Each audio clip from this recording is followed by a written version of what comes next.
All right, we're going to open the July the 15th City Commission meeting. First thing, we'll have the invocation of Mr. Hart, then we'll have the Pledge of Allegiance by myself. Please stand.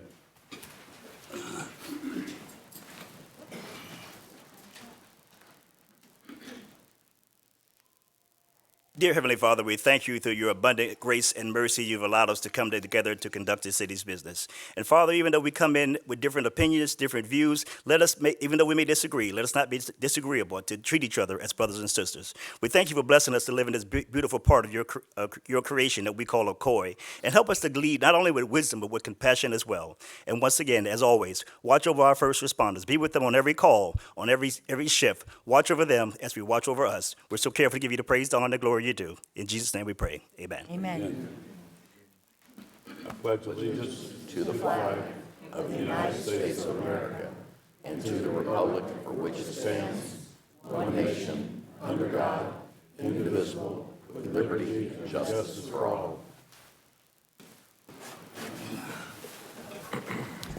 Commissioner Kennedy? Here. Commissioner Wilson? Here. Mayor Johnson? here. Commissioner Ferstner is absent. Commissioner Oliver? Commissioner Oliver? Here. Okay, we'll have the presentations and proclamations, the legislative season recap by Florida State House District 45 Representative Leonard Spencer.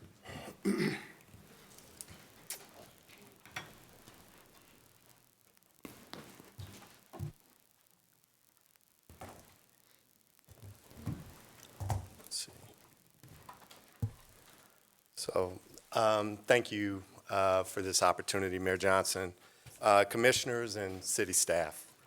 Again, I come to you this evening to provide a brief recap for the 2025 legislative session. It was a long one of the longest in history, 105 days. But it's always a privilege to have an opportunity to come back and report to the communities that we serve, especially here in Ocoee. Ocoee is continuing to grow with intention, resilience, and purpose.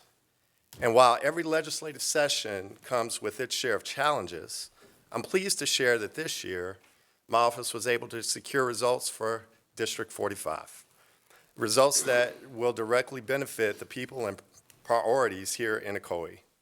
So I'll start with the most concrete win. My office was able to identify $3 million in state funding for our district. A portion of that funding will support critical water infrastructure improvements, helping us prepare for growth while also protecting our natural environment. We also secured $150,000 for the Central Florida's Mother's Milk Bank. This is the only facility of its kind in the state supporting vulnerable infants and families throughout the region. We know that affordability continues to dominate conversations across Florida. And this year, we were able to continue funding for the Live Local Act, helping to spur the development of workforce housing near career centers or near job centers, because we know that that's a growing need right here in West Orange County. And the state budget also included over $2 billion in tax relief. Now, this includes the phase out of the business rent tax, which is something that small businesses have been asking for over a decade. We also extended sales tax holidays that will bring meaningful savings to working families right here in Ocoee. Still, we know that broader affordability issues, particularly around housing and property insurance, continue to remain unsolved. And we want to be clear, these issues are far from being solved, and they will remain a focus as we go into the next legislative session. We also made some strong investments in economic development and job readiness. These are areas that directly impact Ocoee's local economy. Small businesses are the heartbeat of this city, as are many others here in West Orange County. And I was proud to support the expansion of state grants and technical assistance for entrepreneurs. These programs will help small business owners, especially those in communities without large economic development offices, access the resources that they will need to grow. Looking to build a stronger talent pipeline, we passed legislation that will reward high-performing apprenticeship programs, which allow students to take part in career training, whether that's in healthcare, infrastructure, or in the skilled trades. This will let them earn academic credit and access to career guidance, because these are the types of investments that help fill the workforce gaps that we see here in Ocoee and across Central Florida. Public safety also was a priority. In this year's budget, we included raises for law enforcement and first responders. And we also expanded support for 24/7 mobile crisis teams. Now, these teams are vital to ensuring residents in mental health crises receive the help that they need while relieving the pressure on police and fire departments. We maintain steady investment in clean water and sewer projects, which will support responsible development and environmental protection. These are goals that are especially important to cities like Ocoee that are balancing growth and livability. Now, looking ahead, we're beginning to see early discussions around property tax policy in Tallahassee. Now, some lawmakers are proposing changes to homestead exemption and caps on local millage rates. While the intention is to help homeowners, we have to be careful, and I will continue working to ensure that any reforms will protect taxpayers without undermining the city's responsibility and ability to invest in essential services like infrastructure, public safety, and economic development. Now, of course, not everything we saw in session aligned with local priorities. Several new laws would preempt local authority on housing policy, tenant protections, and environmental standards. While we respect the role of the state, as a representative, I do, but I also believe strongly that cities like Ocoee must maintain and retain the ability to make decisions that reflect community values. We push back on the unaccountable expansion of private school vouchers. Public dollars continue to flow to private institutions with little oversight, which could undermine the strength of neighborhood public schools that are serving families right here in Ocoee. And despite the mounting pressure from homeowners across the state, again, we didn't see the meaningful reform that I would like to see in the property insurance market. Florida families, especially in this region, deserve better, and we'll keep fighting for transparency and fairness. In closing, despite these concerns, I think there are some things that we can be proud of. We brought home some targeted investments in the community. We were able to support entrepreneurship. We did strengthen the workforce pipeline, and we're able to improve the infrastructure that keeps the community of Ocoee moving forward. As always, I am grateful, Mayor and Council and staff, for your partnership and for your leadership, because this work will continue, and as well as the other members of the delegation here in West Orange County, look forward to continuing to be strong advocates for Ocoee right there in the House of Representatives in Tallahassee. And so I thank you for this opportunity. Again, I thank you for your leadership.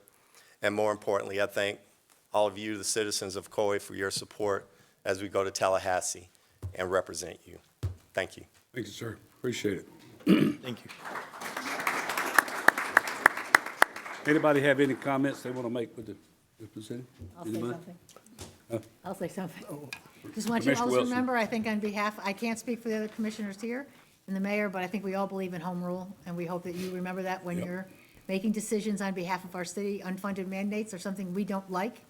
Again, they just put an added tax burden on our residents. So please remember the word home rule. Indeed, I do. Well, Mayor, Thank you all. Mayor, I would like to say one thing. Go ahead. First of all, Representative, thank you for coming and giving us that update. We have representatives throughout West Orange County that rarely show up here to give us updates on what's going on in the county and in the state. So thank you so much for coming and providing us with this valuable information about the last budget. And I know it was a long haul and a heavy lift, but you guys got it done. And thank you so much for sharing it with us. Thank you for having me. Thank you very much for being here tonight. Appreciate it. Of course, Thank you. thank you all. Representative Leonard Spencer, House District 45. All right. Get back to the thing here. AED Stations Presentation, Fire Chief Smothers.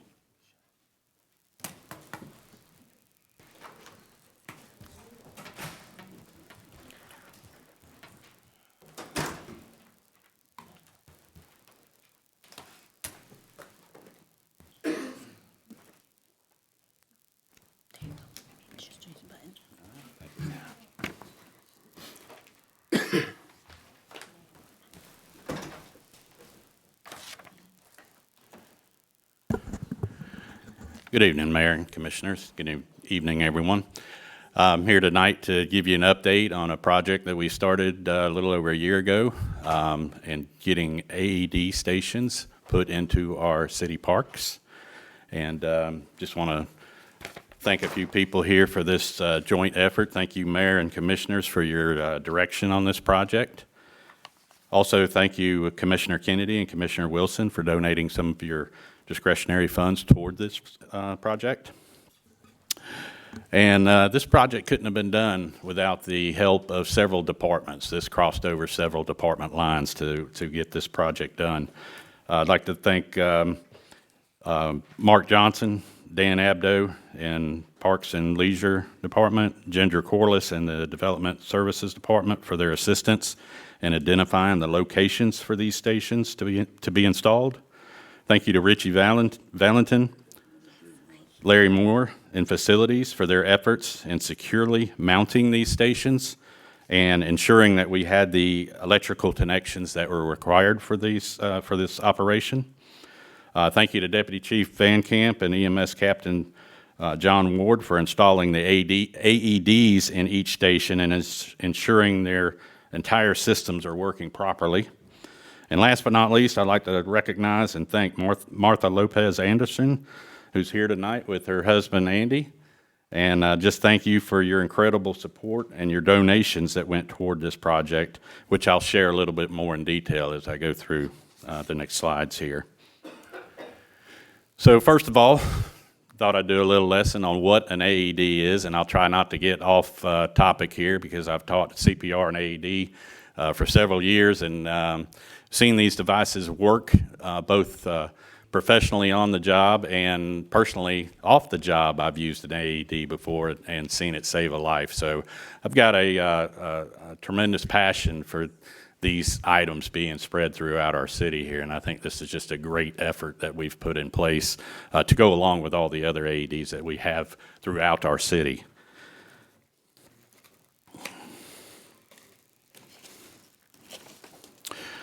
So AEDs are a portable, they stand for automatic electronic defibrillation, electronic external defibrillation. It's a portable device that is used in the case of sudden cardiac arrest. These devices are very easy to use and will verbally instruct the operator through the process step by step. Once the pads are attached to a person that's having a cardiac event, the AED will go by itself and start analyzing that patient's heart rhythm. When somebody has a cardiac event, if they're in there's two different types of shockable rhythms. If the AED notices that that patient is in one of those shockable rhythms, it will actually tell the user how to safely deliver a shock to that patient. For every 1 minute that passes following a sudden cardiac arrest until the delivery of the shock, the patient's chances for survival decrease by 10%. Having an AED readily available in our parks helps to ensure a safer environment for our residents and visitors. So an AED is just part of the chain of survival. And if you take a CPR class, AED class, you'll learn about these chains in more detail. But those chains of events are early recognition and a call for help. Next is early CPR. Third is the early defibrillation. And fourth is the post-resuscitation care. During the budget process, 23-24, the City Commission authorized us to purchase and install AED towers through several city parks. Due to the generous donations, as I mentioned earlier, from Martha Lopez Anderson and Parent Heart Watch, we were able to actually install 4 stations in the city parks. So we bought 4 towers. Ms. Lopez Anderson donated the 5 AEDs that we put in these stations, and then she actually donated a cabinet of her own as well, so that we were able to cover all 5 parks. Yes. She in here? Where She's back here. Martha, stand up, you and your husband there. Don't be bashful. Andy, you part of it too, buddy. And if you guys remember, just a couple of years ago, we were up here talking about the first AED station that we put in our city, and Martha donated that complete setup, the tower and the AED, and it's right behind us here by the lake in Bill Breeze Park, down by the boat ramp. So we'll go over a little bit on where these are located now, the new ones that we just put in. So you can see here in the picture, we've got one at Wellness Park, Liberty Park, Jim Beach Center at the soccer fields, and Freedom Park, and finally Prairie Lake Park. Now, why do we want to have these at the parks? Well, a sudden cardiac event attack doesn't just happen to elderly. It happens to everyone of all ages, including kids and teenagers. And in fact, the leading cause of death in sports athletes is a sudden cardiac event.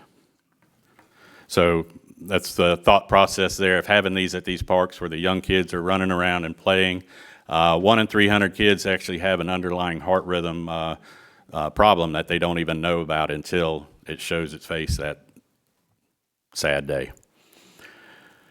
With this project complete now, the project's fully complete, all AED towers and cabinets have been successfully installed in these designated locations. Each of these AED stations, each AED is remotely monitored. Fire department staff will receive a notification if there are any operational issues with the AED, such as the batteries or the pads are expired. Also, the AED towers in the cabinet are remotely monitored. Fire department staff will receive a notification when the door is opened if an AED tower or an AED unit is removed from one of the towers or the cabinet. These stations will also take a picture of the person that opened the door and removed the device. These new AEDs will now be included in the fire department's current AED program, which we go out quarterly and do a physical checkoff on each unit. And we'll include it into our budgetary process for replacement of batteries and defibrillation pads that have to be replaced every 2 years. Currently, these are the AEDs that we have deployed throughout the city. Here at City Hall, we've got 3, 1 on each floor. Public Works has a unit in their Fleet Bay, Water Treatment Plant, the Beach Center, North Water Treatment Plant, Hackney Prairie, South Water Treatment Plant, McGuire, and in their office buildings. Parks and Leisure has them at the Lakeshore Center, McGuire House, Ison Center, Vignetti Park, Beach Center inside, Central Park Bulldog Field, and Sorensen Field, and then, as I just mentioned, the one at Bill Breeze Park that we put down near the boat ramp. Public safety facilities also have them. We have one in our lobby at the Fire Station 25, and the police station actually has one in their lobby as well. All fire department staff vehicles have them in their vehicles, so as we're out riding around, if the need occurs, we're able to deploy our units. We have them in all of our command staffs, our inspector vehicles, and we've trained our administrative staff in CPR and AED as well, so they have those in their vehicles when they use them. And that concludes. I just want to thank you guys for, and the commission and mayor and everybody for their continued support. Thank you. I wish you would let Martha and Andy come up front. Absolutely. Can you get a picture with them, please? Absolutely. And you can have a comment if you'd like to, Martha. How long did you live in Ocoee? You lived here for? So I lived in Ocoee for 25 years. Ocoee is where our son Sean was born. It's also sadly where he passed away as well. So for the benefit of all of you, this is an amazing project and one that I'm extremely proud of and so much that I want to use it as an example for other places around the country. I will be presenting to the National League of Cities on this project, so I commend our fire department and our mayor and city commissioners for their efforts. So as Chief's mother said, sudden cardiac arrest is the leading cause of death in, unfortunately, our country. It happens to seemingly healthy people. You don't have to be sick. You don't have to look sick. It can happen suddenly and unexpectedly. So these life-saving devices, the goal is for all of us, that means you, to take action by doing CPR and using an AED before our EMS arrives. Why? Because that's going to give people a greater chance of survival. We want somebody that's going to survive with no brain injury, okay? So, I mean, I am thrilled of this and couldn't be more proud of us giving the safe stations and the AEDs, the automated external defibrillators, to the city that holds a very special place in my heart. And as I shared with Commissioner Wilson earlier, now my mother, as of today, will be living in the city of Ocoee. So, yeah. So thank you again for the opportunity. And, yeah, so remember, those life-saving devices that were mentioned, look for them and don't ever be afraid to use them. They walk you step by step, okay?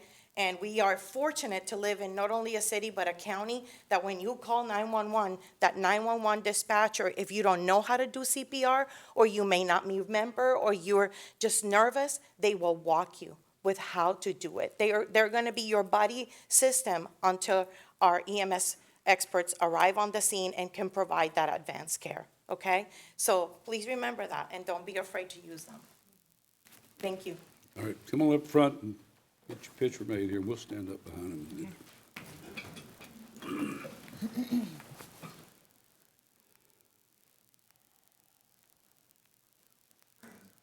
I'm sorry to pull it back.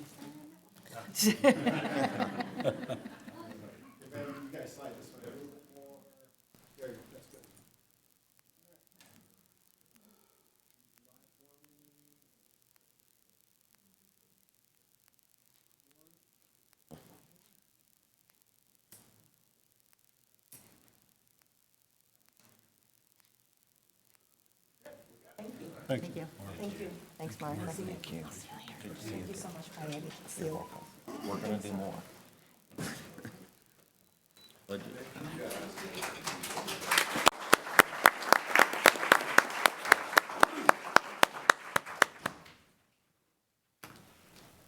All right, staff reports. Nothing at this time. All righty.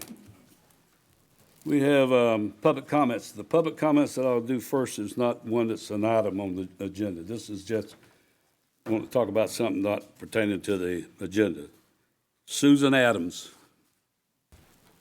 Also, we have the room out front when you come in, and the TV is on out there. If you want to sit, if you don't have a place to sit down, the room right outside the door here has got tables and chairs and the TV's on.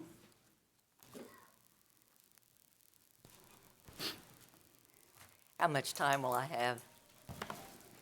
3 minutes. 3 minutes. 3 minutes? I think we've got this. Okay, thank you. My name is Susan Adams, 60 West McCormick Road, Apopka, Florida, 32703, and I'm speaking as an individual.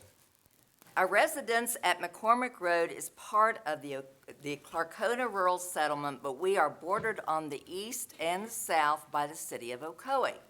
Our neighbor, D.R. Horton, was issued a development permit for Wynwood development by Ocoee as a result of annexation in 2019. I understand that the JPA, the Joint Planning Agreement, involved Horton's agreement to contribute $200,000 toward the installation of a traffic light at East McCormick and Apopka Vineland Road. This would occur upon completion of the last phase of Wynwood. Last week, a family member informed me that on social media, a copy of a letter to Ocoee from Brett Blackadar of Orange County Public Works had been posted, in which he acknowledges that although a traffic light was warranted in 2019, a subsequent 2021 traffic study suggested building a roundabout instead. I'll also take this up with the Orange County Commission. However, it is through the annexation and permitting agreement with Ocoee that D.R. Horton's $200,000 is to be donated for this intersection. I'm asking that this commission support the return to the original signalized plan instead of a roundabout for the following reasons. First of all, this intersection is a half-mile north of Clarkona-Ocoee signal, and both lights could be synchronized in order to optimize traffic flow. Number two, this intersection is a half-mile east of Orange County's Horseman's Park, which hosts statewide equestrian competitions. Attendees often arrive in travel trailers, which accommodate show horses, tack and feed rooms, living quarters for the family. A roundabout for these travelers would be problematic. And thirdly, Apopka has added 6,000 new residents since 2020, and many of these commuters choose the Apopka-Vineland north-south corridor instead of the toll roads 429 and 414. This results in numerous backups during commute times, and it creates conditions for a roundabout left turn onto Apopka-Vineland or onto McCormick would be not only very difficult but dangerous.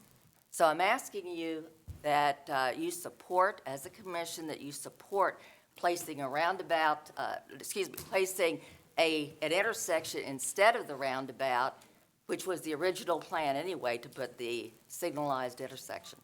So, All right, thank you. thank you. Don't go anywhere yet. Craig, I have no knowledge of red light not going up there. Mr. Blackadar just sent us the letter. I got the hard copy in the mail today.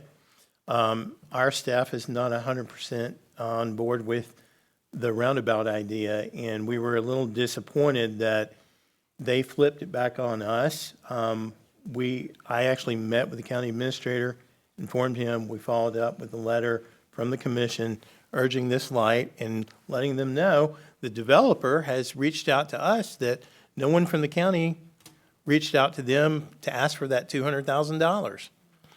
So you got a little game of hot potato, for lack of a better term, going on here. We actually discussed our response back to the letter. And of course, I'll follow back up with a call to Byron Brooks, the county administrator. But I would highly encourage everyone up there to remind the county that they agreed to this back when that project was completed, or was completing the approval process, and the developer's ready to pay the money to the county. So was that part of the joint planning agreement with Ocoee? Okay, the joint planning agreement does not speak to specific projects. We did a JPA amendment to incorporate that into the joint planning agreement. And if Mike Rumor is out there, I would like for him to come to address it, because he was Development Services Director at the time and was part of that approval. So I don't know where he is currently, but we can wait just a moment for him to come and give you the specifics for the approval. He's on the way. Well, there's still time for, this isn't budgeted to start until next year, and you know how that goes. I do, and they haven't even reached out for the money yet. Right. Right. Thank you. All right, Mike. Yes, Mayor. Yeah, the agreement with the county at the time of the annexation for Orange County to not object to the annexation of the property is they worked out a deal threefold. Number one, it was 50% of the cost of the signal at that time, which was estimated at $200,000. The second was to dedicate 30 feet of land along that vast frontage for a trail, and the third was to construct the trail. The developer constructed the trail, they dedicated the land. It's just, I think with time since the development began, staff leaving at the county, they just forgot that they had this other item, and so we're working to get that taken care of. All right. Mayor, can I make a comment about? Yeah, just a second. Where did the lady go? She's sitting back down. Where's she at? She's sitting right there. Ma'am, we can give you Mike Rumor's phone number. Give her your phone number and your card, if you can, please. I do, I have. You also need to go address the county. I will. Yes, ma'am. That's the plan. All right, thank you. All right, Commissioner Oliver. Comment. On this particular project, it was my understanding, when we first started this project, these homes, we were told it was going to be, by the county, at 50%. When they hit 50%, then the light would be actually constructed. Well, they're almost done with this. And we have been round and round with the county about this, again, playing hot potato with this particular issue. And right now, that, when we actually wanted that light up, if they did it at 50%, it would have been $250,000 to put a light there. Right now, it's over $1 million, and they're only putting in $200,000, and they want us to be on the hook for the rest of that money.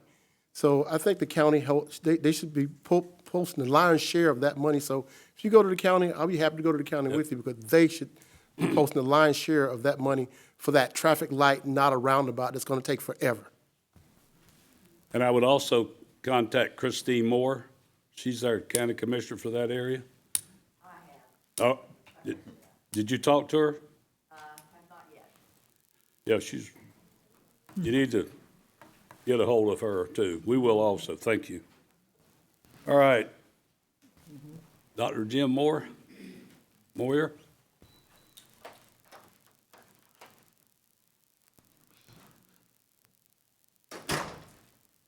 Good evening. My name's Dr. Jim Moyer. I'm the elected Orange Soil and Water Conservation District 2 Supervisor, representing Ocoee, Apopka, Eatonville, Rosemont, Lockhart, and Zellwood. Last year when I was campaigning in the District 2, I realized a lot of people didn't really know what Soil and Water Conservation District Supervisor did or what it was. So I made it a point to try to do something about that. The city here was kind enough to allow me to do a presentation in May about understanding soil and water conservation districts. I did a similar presentation in June in Apopka. On July 1st, I did a presentation in Eatonville, and this Thursday I'll be doing a presentation in Zellwood, and I have plans in the future to do one in Rosemont and Lockhart. I've also gone to countless meetings, met countless people. Now, I used to go to the meeting here quite often, and I've gained a great amount of appreciation for the efficiency in which you run the meeting, because not all the places run it in a timely manner like you folks do, and I appreciate that. So I'm elected to a 4-year term, and it's my goal in these 4 years to make people know and understand what the Soil and Water Conservation District supervisors do. There's 5 of us. We meet the second Friday of every month at 3:30 in the BCC, the Orange County BCC chambers. We're here to help, primarily the farming community and anyone's soil and water issues. Our job, basically, that's mandated in the legislature, 582.024, says we're here to assist, guide, and educate landowners, land occupiers, and the agricultural community on soil and water related issues. So I'm here to help. If you know anybody who needs help, please reach out to me. I'm blessed to live in the city of Ocoee, which I love, but I've been traveling the whole area and down to downtown Orlando all the time. I was at the City of Orlando meeting yesterday. Thank you all for your time. God bless you all. Thank you, Dr. Moyer.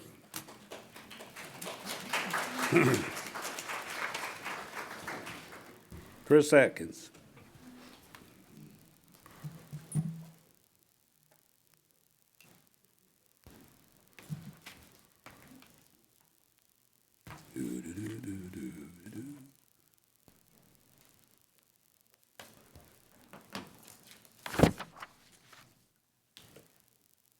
I appreciate your time, everyone on the commission, staff, and everybody here for this meeting. My name is Chris Atkins. I live at 606 Ridgefield Avenue here in Ocoee. I've been here a little over 25 years, same place. I had a question, maybe you guys could help me better understand how our charter relates to our city management. For those who don't know, our city is run by our city manager and their staff. They're like the sausage, for a better term, of the making process. And the commission and the mayor go off recommendations from city management and staff. They don't make very much money. It's basically a volunteer program, the commission and diocese, right? So I was curious because obviously staff and management's not elected. Those who sit on the diocese are elected. What does our charter reference and how specifically do we hold city management accountable? And I'm in no way, shape, or form, Mr. Shadricks, I know you're new to this particular position, pinpointing any particular thing. I've just noticed a pattern through more than a decade since I've been paying attention, and I'm curious to how the commission and the mayor through that. Is it through a review process? Is there a regular understanding of the expectations and the parameters in which we expect our management to operate? Are there outcomes that we expect to get or results?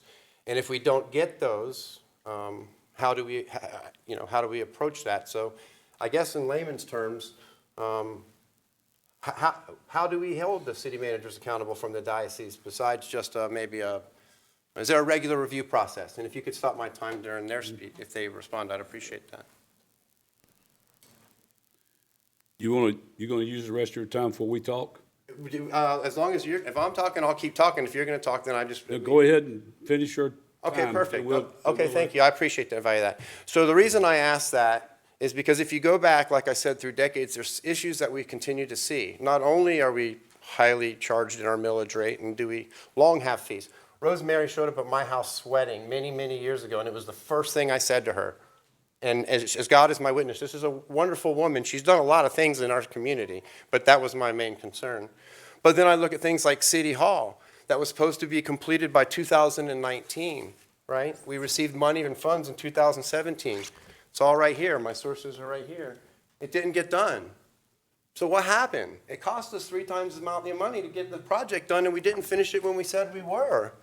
Now, Mr. Shadricks wasn't the city manager at that point in time, but the reason I'm asking the question about how we hold him accountable is we can't continue to allow things like Clark Road to take an extra 3 years, to pick up recycling that costs us money that really doesn't go to recycling, to take fees and spend them on things that are like bonds. They're securing bonds.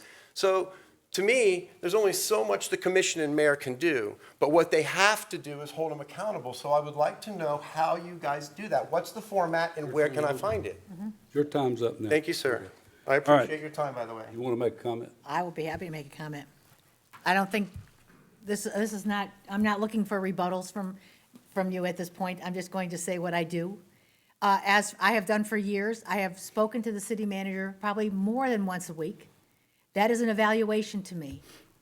If a city manager is not doing what they're expected, that's when we would take action. We would take action here. If anyone understands sunshine, which I will go over again, they've all heard it, we don't discuss things unless it's brought up here between the commissioners.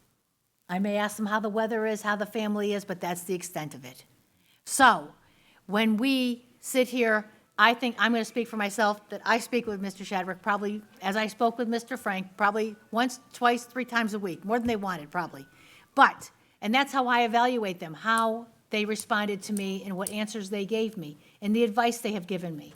So I've used that. As for, I'll go into some other areas you mentioned. Recycling, we've been informed by our recycling hauler that they take the items back to their plant and recycle. What more do you want? Do you want someone, that's in the contract. There's things that we evaluate here as commissioners that the charter says, and we respond to what the charter says. I employ, not I, but Mr. Shadrick. Mr. Shadrick employs the city employees. I don't tell employees what to do, but I speak to Mr. Shadrick and find out what's going on in the city weekly. And I think that's an evaluation in itself. I'm sorry, you can agree or disagree, but that is an evaluation, because if I don't like what he is saying or I disagree with it, it's my responsibility to bring it back to this dais. I value that. I know you do, but collectively, you guys should be working Mr. together. Atkins. I'm not looking for rebuttal, Chris, I You too. understand, but I'm Yeah. not looking You for can sit down. rebuttals. Thank you, I appreciate your I'm time just very going to much. say Have a that wonderful that's my, that's how I evaluate. Anybody else? Yeah. Could we actually get maybe an answer from the city attorney to the question of what is the relationship of the commission to the city? I mean, he has a contract, is that, He can read it can we off. explain that answer specifically, how that works? The powers of the city manager are set forth in section C-24 of the charter. And the city manager is the chief administrative officer of the city, is responsible for administration of all city affairs for which the city manager is given responsibility under the charter. And then there's an itemization of all those powers and responsibilities. That's your Among them, well, this, I could talk for an hour on this, so. But in summary, that's your answer. That's right, and so you all set policy, He's- and then the administration is done by the city manager. I want to make a couple comments on that. You've heard it before, Ms. Atkins, because I know you've been up here before and asked that question about the reviews. And I can tell you, like I've told you for all the years, 19-plus years that City Manager Frank was here, every year at the end of the term, I had a talk with him in a review. We've said that over and over. Now, I guess you just wanted to mention it in front of the people here, but believe me, he got reviewed. He worked 20 years here, which is unusual for a city manager, so he's done a great job. I'm not going back and saying he hasn't. He's done a wonderful job. And City Manager Shadrick is the same way. I go in his office every week, but at the end of the year, when his term is for October, I'll do the same thing I did before. We'll go and have a review of everything we're supposed to do here. We can make things and try to make things out of things, but that's not the way it works, folks. He gets reviewed and has to do the job or he won't be here either. All right, Mayor. next. Mayor. Go ahead. Yes, I'm sorry. What I think Mr. Atkins is alluding to, he's alluding to the idea of, and I could be wrong, of something that's structured. When I was in the military, we had annual evaluations. They were on paper, okay? And when I went into the corporate world, there were structured evaluations that we had to determine how well we were doing our jobs and also where we were falling short so we could do better the next year. It was predicated on raises and promotions and everything else.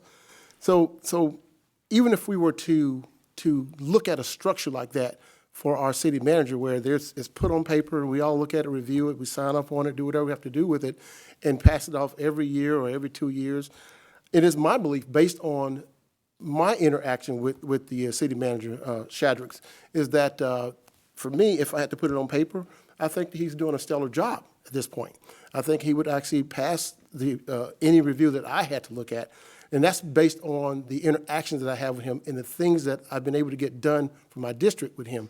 So now, as far as putting in a manner that it's going to be structured annually or semi-annually or every other year, that would be a decision for the city commission to make, to come together as a collective to say, this is what we want to do. As it stands right now, everyone seems to have an idea of how they're evaluating our city manager, which is contrary to what Mr. Atkins was talking about. But again, I'm a true believer in putting it on paper and evaluating it on an annual or 2 years or 5 years or whatever it may be. But again, at this point, if I had to do it like that, I repeat again, I believe that he would pass in flying colors, and he's doing a stellar job. And one other quick item just to mention, and not to go any further with that this building was built because of the problems with construction. If any of you built new homes or built anything back during the last 5 years, you will understand what the problems were. So it wasn't anybody trying to halt up the building or stop or slow it down. It was the construction. The prices were higher. We couldn't do anything about that. We were in the middle of building it. We had to get it built. So that's why it went longer than what it was supposed to and cost more. And COVID. Huh? And COVID. Yep. All right, now, let's see, that's all the public comments till we get to item 11 and 12. All right, let's see. All right, consent agenda. Need a motion. I'll make that motion to approve. Motion made by Commissioner Wilson to approve the consent agenda. Do I hear a second? I'll second it. Seconded by Commissioner Oliver. Any more comments? All right, now let's vote.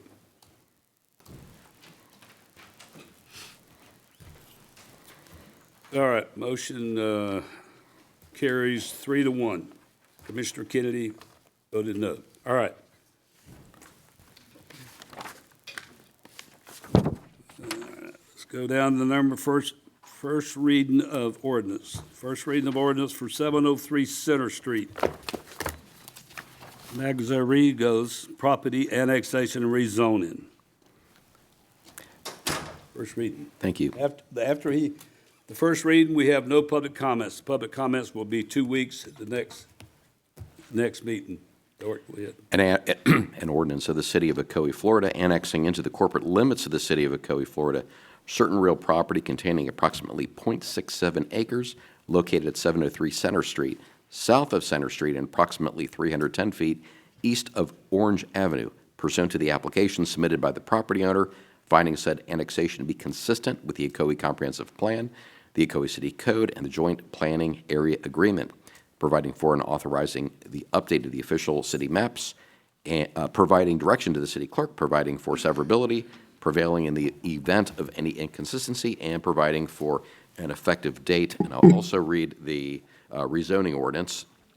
An ordinance of the City of Ocoee, Florida, changing the zoning classification from Orange County R1 Single Family Dwelling District to City of Ocoee R1A Single Family Dwelling District on certain real property containing approximately .67 acres located at 703 Center Street, south of Center Street, and approximately 310 feet east of Orange Avenue, pursuant to the application submitted by the property owner, finding such zoning to be consistent with the Ocoee Comprehensive Plan, providing for and authorizing the revision of the official city zoning map, prevailing in the event of any inconsistency, providing for severability, and providing for an effective date. All right, what's the date for the next meeting? For the reading?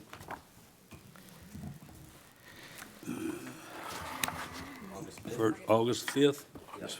August the 5th will be the second reading, and we'll have public comments. All right.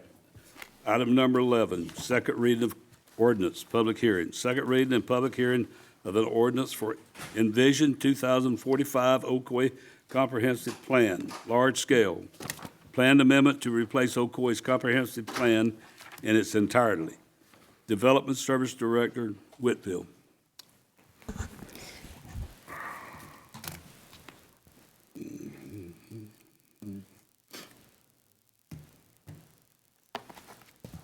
Okay.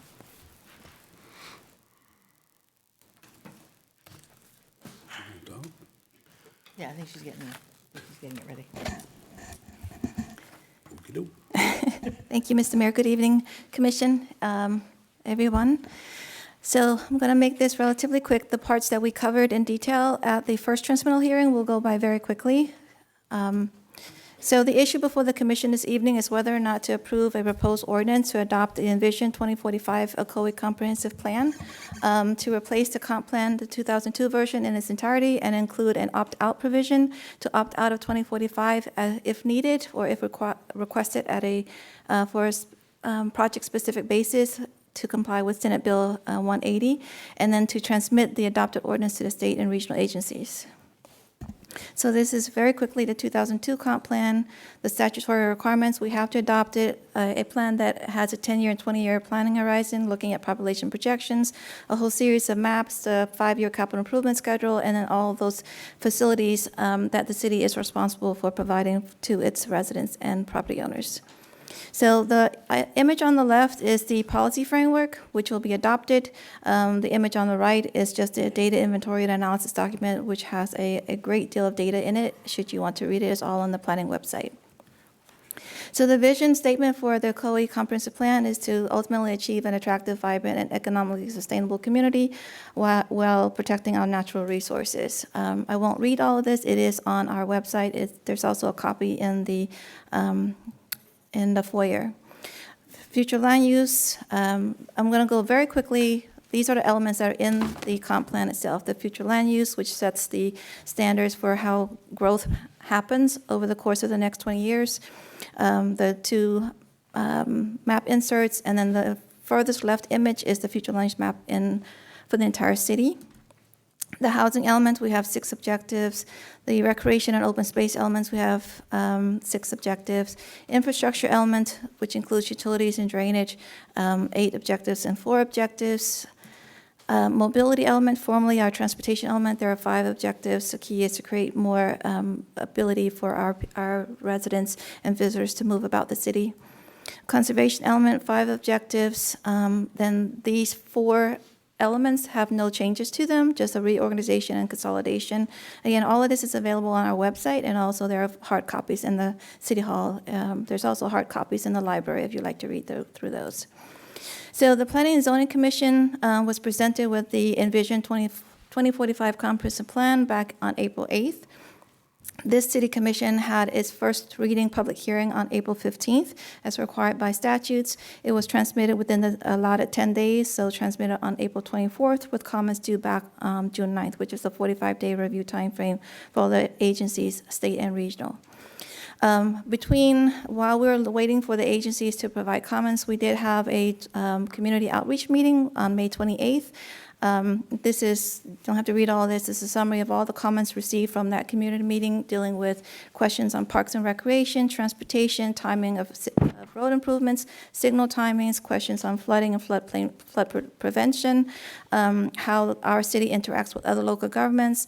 There was an interest from some residents about expanding the city's central wastewater system, looking at how we are questions to utilities about banning additives. These are all the basically road improvements. So those are all the comments and questions received at that community meeting, which was a 2-hour meeting. Post June 9th, we have not received an ORC, which is the Objections, Recommendations, and Comments report from the state agencies. So basically that's saying that we have not received any objections or concerns raised by any of the state agency and regional agencies. Just to recap, since we have a large group that will include the Department of Commerce, the Department of Transportation, the Department of State, Department of Environmental Protection, the East Central Florida Regional Planning Council, and there's one more, I forget. Our sister agencies, Winter Garden and Orange County, and the Orange County Public Schools. So they did provide some technical comments. Those are bulleted there. They asked us to include 2045 onto 4 maps. We added it to a 5th map, including the 5-year capital improvements plan, which the City Commission adopts annually anyway as part of the city's budget. And then adding policies that requires the city to consider the feasibility of providing sanitary sewer to any developments of more than 50 units, and then including a policy that the city will look at projects to achieve a nutrient load reduction in our capital improvements planning. Another inclusion was in response to Senate Bill 180, which went into effect July 1st of this year, so it literally just rolled out, and it has to do with the state not allowing local governments to enforce stricter standards post a hurricane, and the specifics of that legislation is in the bill and also on our website in this staff report. So in order to comply with Senate Bill 180, we considered having an opt-out provision. So if you felt that there are any provisions in 2045 that is burdensome or too restrictive, then that developer or property owner has the option to opt out of 2045, but you also sort of lose out on the benefits that 2045 provides, such as higher densities. And so that's that. Some other minor revisions that we made was we clean up the CRA mixed-use boundary to capture all the enclaves and close off any gaps in the mixed-use boundary. The middle image in brown that you saw earlier was to better have the lines follow the right-of-way lines and not cut through, I think there were 4 residential lots that we just wanted to carve out of the mixed-use district. And then some revisions to those 3 land use categories, low, medium, and high-density designations to allow a floor area ratio of no greater than 0.1 if the zoning allowed, and that 0.1 would be limited to neighborhood enriching commercial only. 0.1 translates to basically 10% of a 1-acre site. So if you're going to provide commercial, if that zoning district allows it, you are allowed up to a 0.1 floor area intensity. And then also revising the future land use designation on properties that are 2 acres or greater to require a minimum of 0.15 intensity, which is non-residential, and then a minimum of 6 dwelling units per acre, just to make sure that we're achieving a mix of uses. Staff is recommending approval of the ordinance, or approval that the City Commission adopts the ordinance, and to transmit the adopted ordinance to the state. That concludes my presentation. All right, thank you. Okay. An ordinance of the City of Ocoee, Florida, amending the City of Ocoee Comprehensive Plan as adopted in 1991 as amended to repeal the 2002 Ocoee Comprehensive Plan in its entirety and replace such plan with a new updated comprehensive plan entitled Envision 2045, providing for transmittal to reviewing agencies, providing for severability, providing for an effective date. And Mayor, if I could just give a little more explanation of SB 180 and how we're dealing with it. SB 180, as a notch, said for 1 year after a hurricane, a city cannot adopt any provisions in its comprehensive plan or land development code that is, quote, more restrictive or more burdensome than was previously the law in the jurisdiction. And so the choices then are to do nothing and not adopt the comprehensive plan, which we did not recommend. The way around this was to have an opt-out provision. So there could be no argument. There could be no argument that Envision 2045 is more restrictive or more burdensome than what was there before because of the opt-out provision that we propose to put in here. And I should point out that we did catch a scrivener's error, and the option to opt out is effective until October 1st, 2027. That's date is provided in the code. And the scrivener's error was it should have cited to Section 28 of Chapter 2025-190 of the laws of Florida. So just a correction there. But I think that with this language added, that we are in compliance with SB 180. All right, I'm going to open the public hearing for anybody want to make any comments on item number 11, the second reading of public hearing of ordinance for Envision 2045 Ocoee Comprehensive Plan. I got you, Mr. Gomer. I was going to ask other people first. Thank you, sir.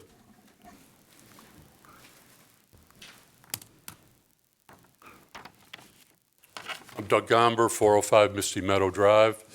Mr. Mayor, Commission, staff, fellow citizens, I have two comments to make about this. And first off, I'd like to compliment staff for saving the city about $250,000 in being able to do this study on their own, because that's what it would have cost to have to go out and have somebody else do this, because several cities in the county have tried to do this. And I will tell you this because I'm a little bit of a nerd on stuff like this because I've done these things before. The staff has come up with a program and a document here that is stellar. This is going to take Ocoee into the next generation in a startling way. I compliment you on what you've done. Staff did a tremendous job with this. And the second thing I want to say is this. Not only are we going to pass tonight something that's going to lead us in the future, but other counties, other cities in this county have taken a look at this, and I'll tell you, they are jealous. They have paid tremendous amounts of money to get something that's not even close to this. So compliment you, Mr. Shadrick, on your staff. Everybody that was involved with this did a great job, and I urge the committee and the council to pass this with honors. Thank you. Thanks, sir. Thank you. All right, that's the only one I had listed for that, so I will close the public hearing and bring it back up to the dais. Anybody have any comments on that? I have a question. Okay. Can you explain any limitation on the opt-out clause? It sounds Yes. like it could be somewhat arbitrary, and I can't imagine any developer that wouldn't say it's more onerous. So how does that work in reality?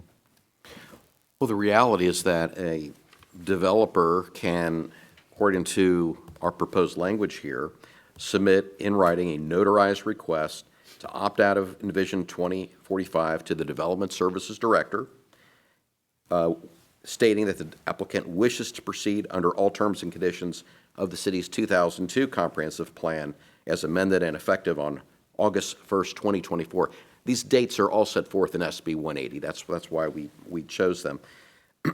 The one provision in this Chapter 2025 bill states that this SB 180, that you can't be more restrictive or more burdensome, it expires on October 1st, 2027.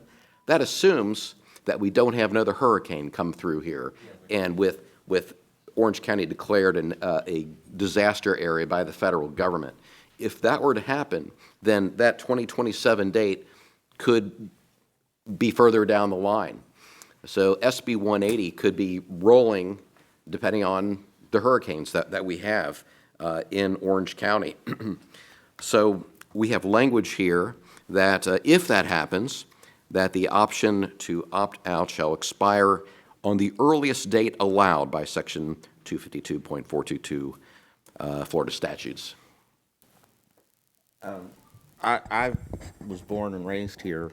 I don't know that I could tell you that I remember there being more than 2 or 3 years between hurricanes.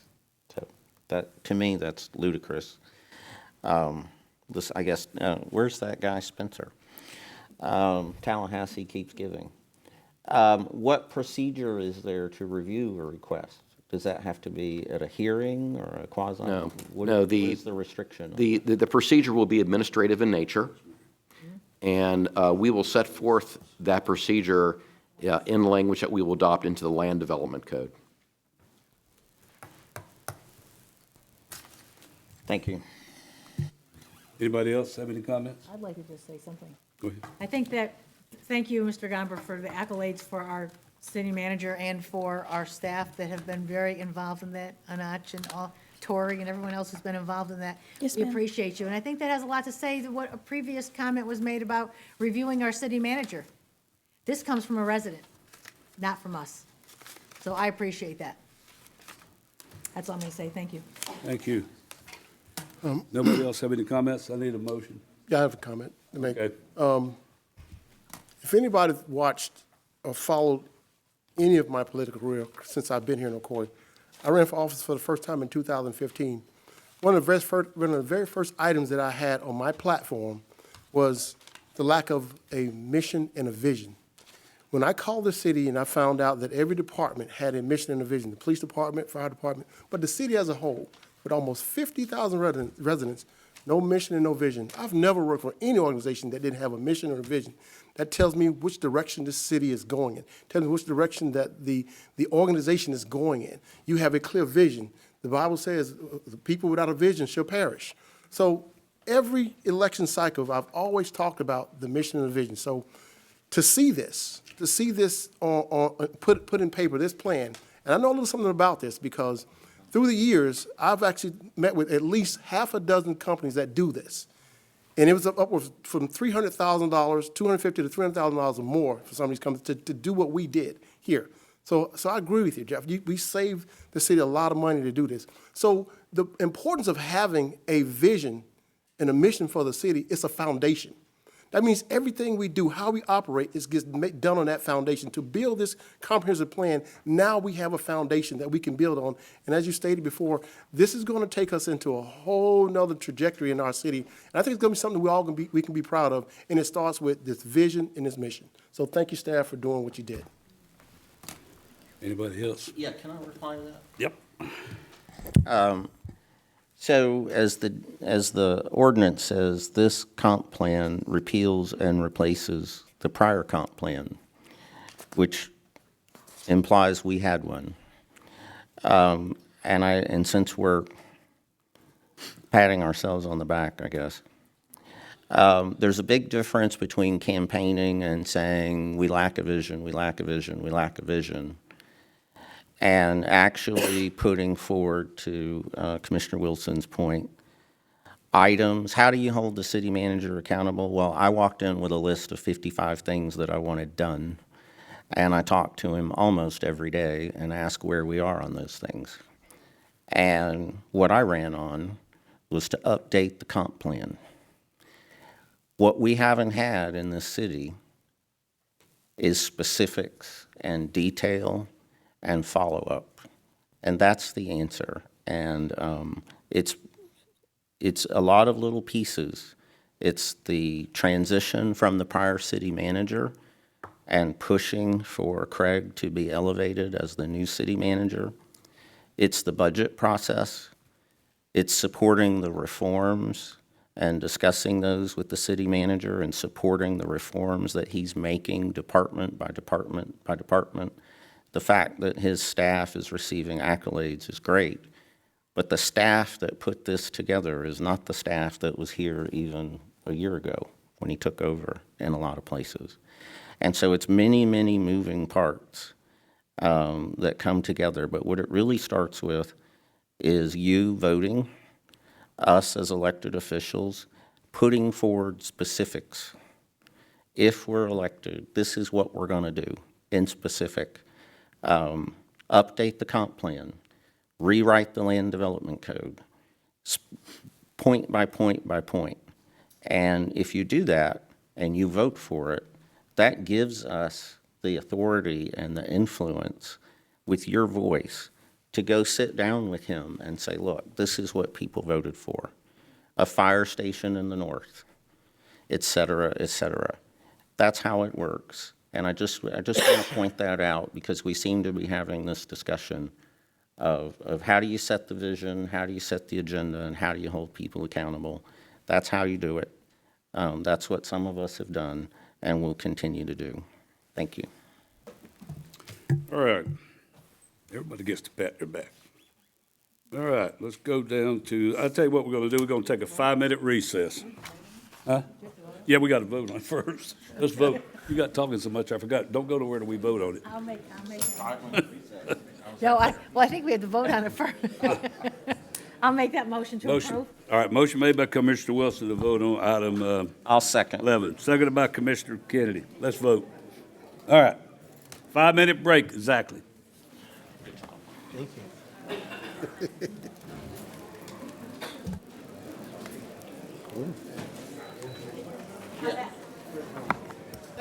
Here, I got a case.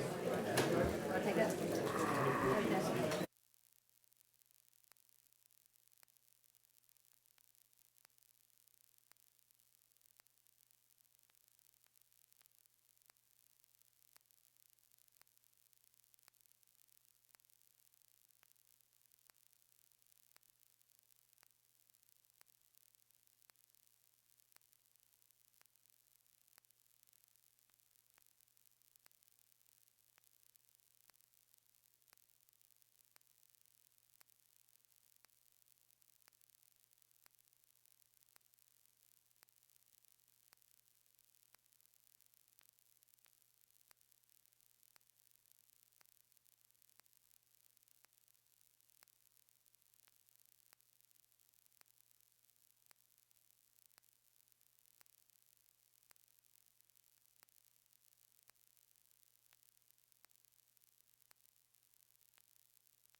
HDMI, right?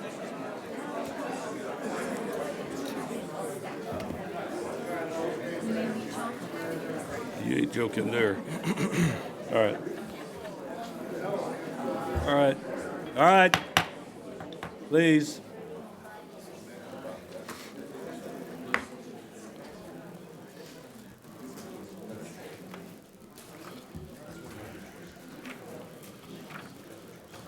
All right, we're going to start this item number 12. Before I do, I want to say, Mr. Mackville has to leave us, and Mr. Mackville is one of our outstanding citizens who's on all kind of boards, has served on the boards for probably 25 or 30 years, Bill.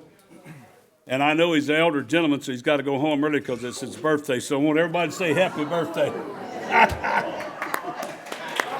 Head up, Bill. Well, he said he had to go home and go to bed. You said you had to go early. Thank you. All right. Excellent person. All right. All right, we're going to start. Yeah. Hey.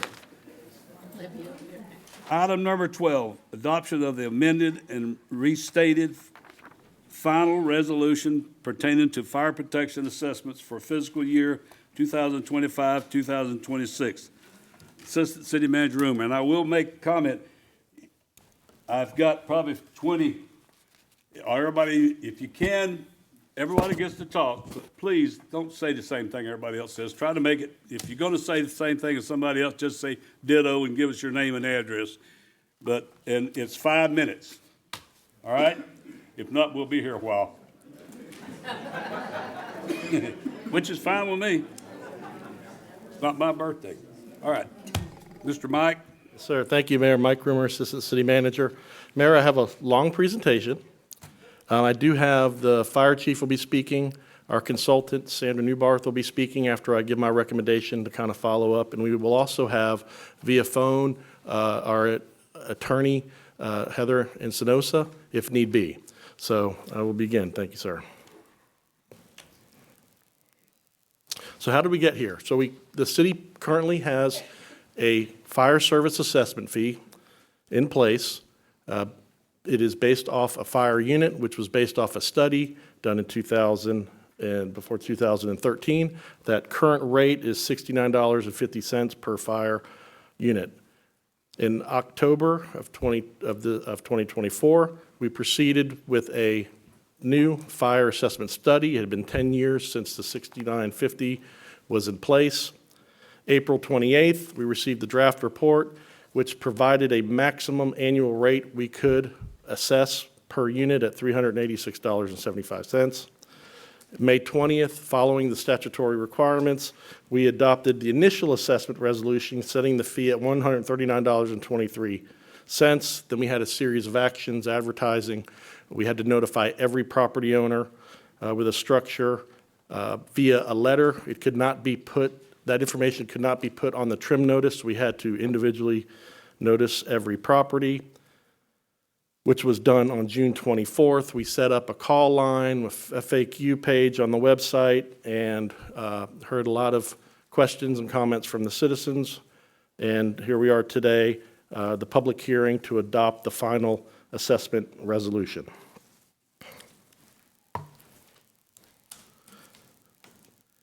This fee of $139.23 is a dedicated fund for fire services, but it does exclude EMT ambulatory service. Let's start with where the city gets the majority of its general government revenue. Police and fire, parks and recreation, city clerk, much of the duties of the Public Works Department are general fund, finance, those type of departments. Current millage is 4.95, and that was estimated in the adopted budget to provide the city with general revenue funds of $23,629.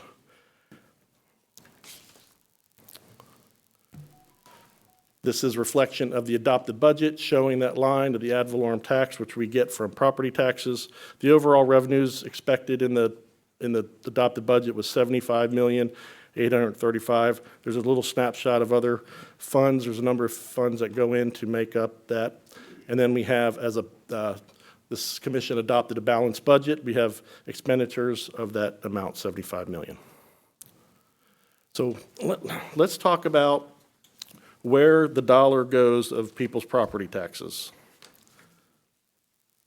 As you can see, for every dollar of property tax that a citizen pays, 39 cents goes to the school board, 27 cents goes to the county, 30 cents goes to the city of Ocoee, and then 3% goes to those special districts to fund, that's St. John's River Water Management District and the soil and water that Mr.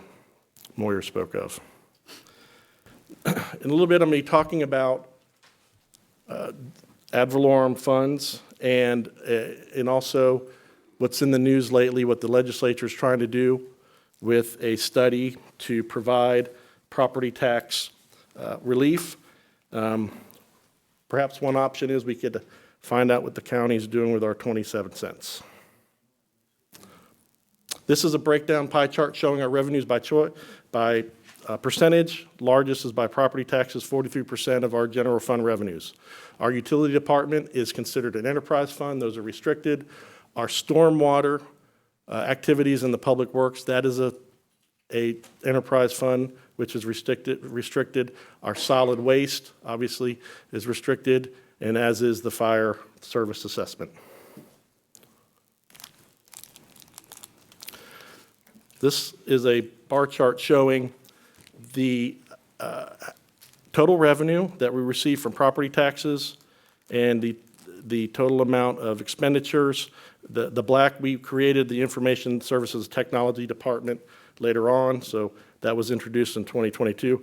Just want to draw your attention to the purple. That is general fund government, and under the previous administration, which is being changed, the bulk of personnel services, retirement, and benefits is held under general government.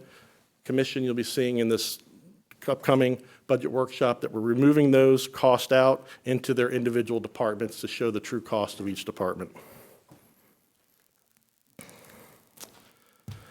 This is a snapshot of how the city's revenue general fund expenditures matches up with City of Apopka and City of Winter Garden. Very similar. Okay, property tax reform. Currently in place is Amendment 5, which was voted on in November 2024, which placed that 25,000 homestead exemption. It increased it based off the consumer price index. Just for information, as of a check today, 2026 is between 2.6 and 3.2% expected consumer price index for inflation. If you've watched the legislature closely, they did not end on time. They did not have sine die in April because the governor and the legislature wanted to tackle property tax reform. They ended up creating a deal to end the session. They created a select committee on property tax reform, and that committee meets. Representative Doug Bankston, I believe, is a local member that's on that committee.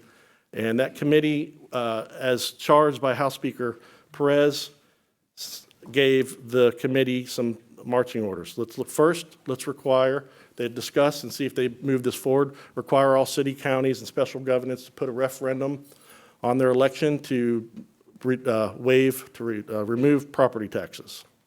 If that doesn't work, he said, what about proposing a $500,000 blanket homestead exemption on homesteaded properties, $1 million if you're 65 or older, if you've had a homestead exemption for more than 30 years, and also items such as your property values cannot increase more than 3% a year, looking at moving that 3% over 3 years.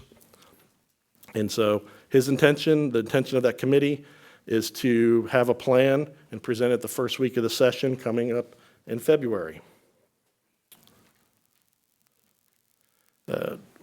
Wesh recently did an article on what the impact is on Orange County.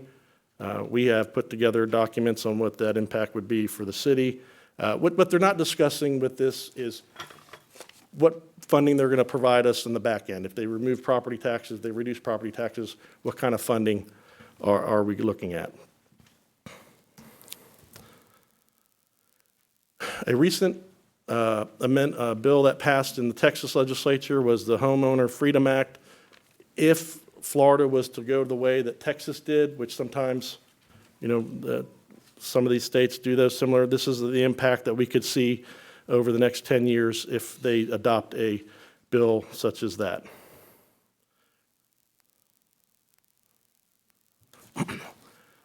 Not only do we have the property tax reform, what's happening, outlook for public safety? Governor DeSantis signed a firefighter health and welfare bill at their state association meeting, and in it, the bill primarily deals with right now state of Florida firefighters. But it is in his interest to provide that, have the fire marshal make that an OSHA change and create the standard statewide. What this would do would limit firefighters to a 42-hour work week. It would give them 72 hours off, an extra day off. This could mean that every fire department, every fire station would need an additional shift. And he also gave the state firefighters a 25% raise. You can see here in this little box, presently, Orange County is at impasse with the county offering a 25, 5, and 5 pay increase, and they're at impasse. Oviedo is looking to go under the county with their fire services because the costs continue to rise. Winter Garden has proposed a new fire fee, and they've set the initial rate to cover 100% of their fire cost. The current fee with Ocoee at $69.50 covers about 17.9% of the fire cost, and with the new fee, it would be at 34% of the fire cost. Just kind of giving some background, setting the table for where we are today. So the fire assessment is an equitable way to provide designated funds for fire service minus EMS costs. It's spread across every person that has a property, every property that has a building. It's not based off the value of your land and the value of your building, such as I'll show you later on is how Orange County does their fire fee by millage. This covers, so everyone pays. Those that have, that don't pay property taxes, they will pay the fire fee, like they pay the solid waste fee and the stormwater fee. The methodology we use, our consultants, is defendable in court. You can Google fire service fees and see what's in the news about those.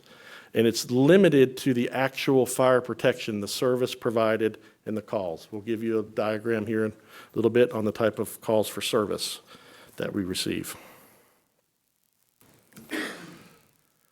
As stated, the current is $69.50 per fire protection unit.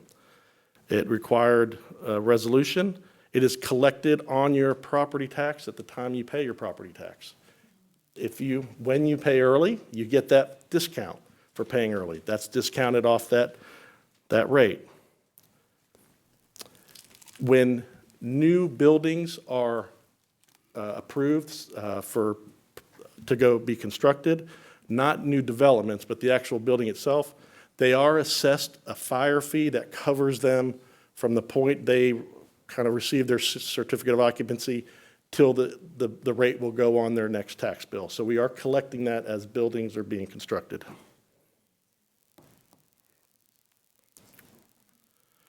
This is showing you where this fire service fee is located on your tax bill. So we had a lot of communication with people that received the letter. The letter is not a fine and is not a bill to pay. It's not a payment due type of a bill. It'll be on your property taxes. This is an analysis of our current fee, our proposed fee, and then I show you what the county does with under a millage rate. So I just had to assume, because it's based off value for the county, a home value of $200,000. The fire unit is shown here on the left. So it is the fee times the unit based off the square footage under roof, not living. We had a lot of phone calls for people that have, I don't live in my garage. Well, it's under roof. That is the calculation that is made. We receive that information from the property appraiser. They sketch out every habitable building on a property, and that's the information that's used for this assessment.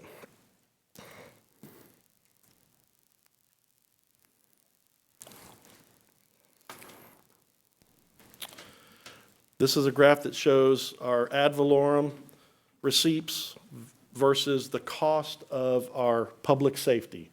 And that cost is personnel, operations, and capital.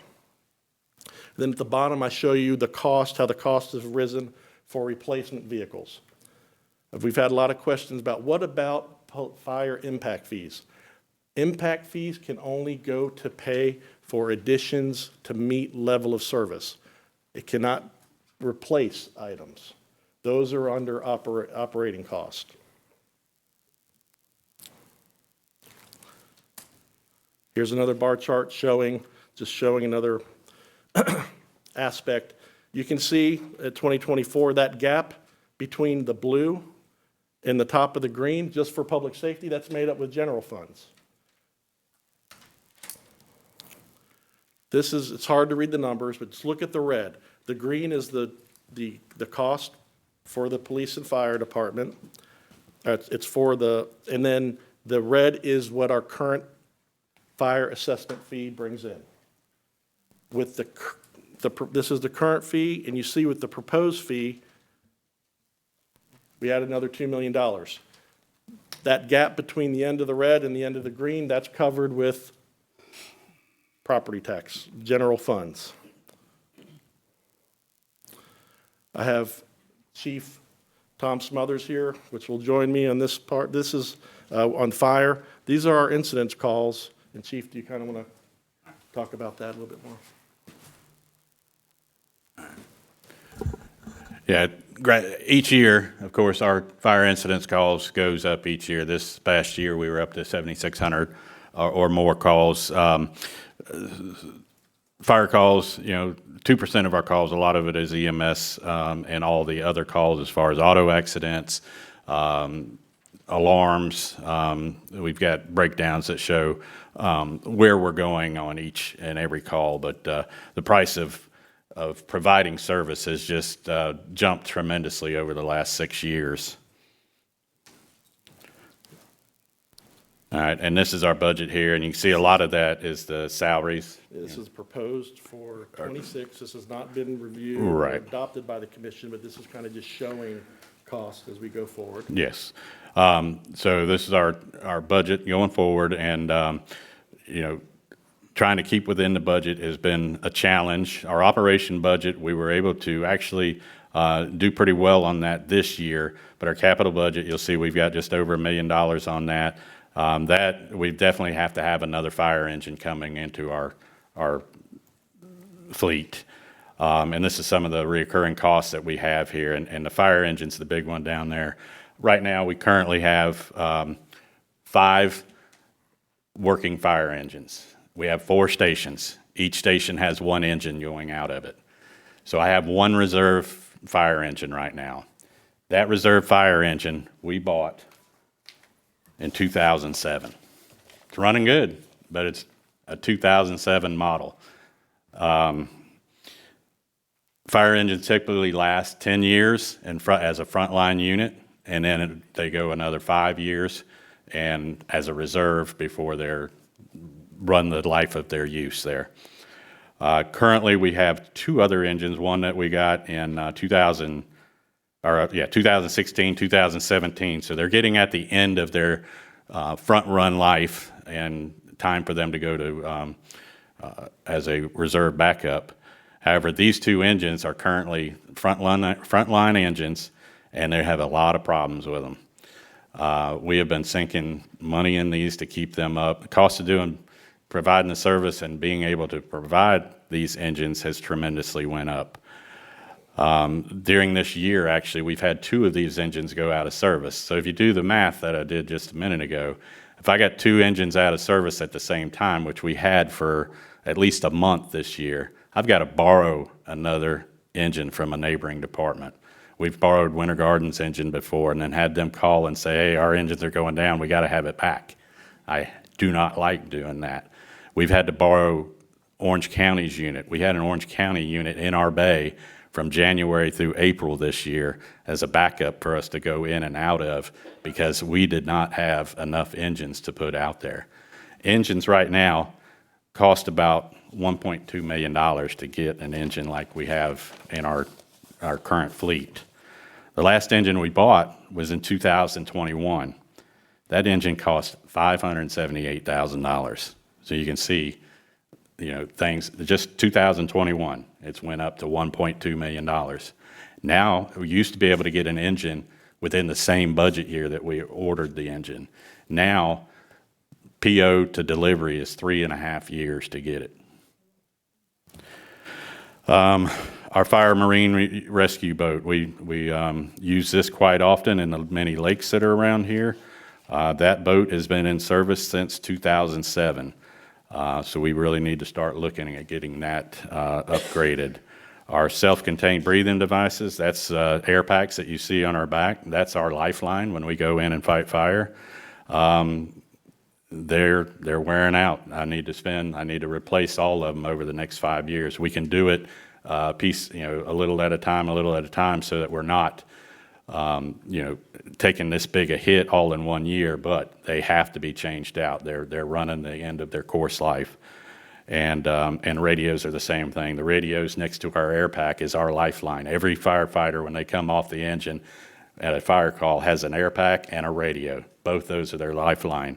And with technology now, the radios that we have, they're not serviceable anymore. So this includes, we have to replace our baseline radios that are in our cabs of our engines and our rescue units. We have to replace all the handheld radios that they carry on their straps. Again, we can spread this out over time, but it's going to take more money than it used to in the past. Another item, I know EMS is not part of this, but it is an added expense of doing business. We've got a tremendous deal here with all of our ALS equipment, but that comes at a cost, $313,000 a year, per year. That gives us our stretchers, the automatic stretchers. It gives us our life packs. It gives us an opportunity to stay up with technology at the 5-year mark. They'll take all of our new life packs that we just got and upgrade us to the new latest one that's coming out here soon. So we'll constantly, over the next 10 years, we're going to be good when it comes to EMS equipment, but the fire side needs that help as well. Chief. This is a snapshot of the current Ocoee Fire Department salaries per grouping. And this is a snapshot of our current police department salaries. So let me catch up on my papers. So how do we match up with area cities? And that is shown here.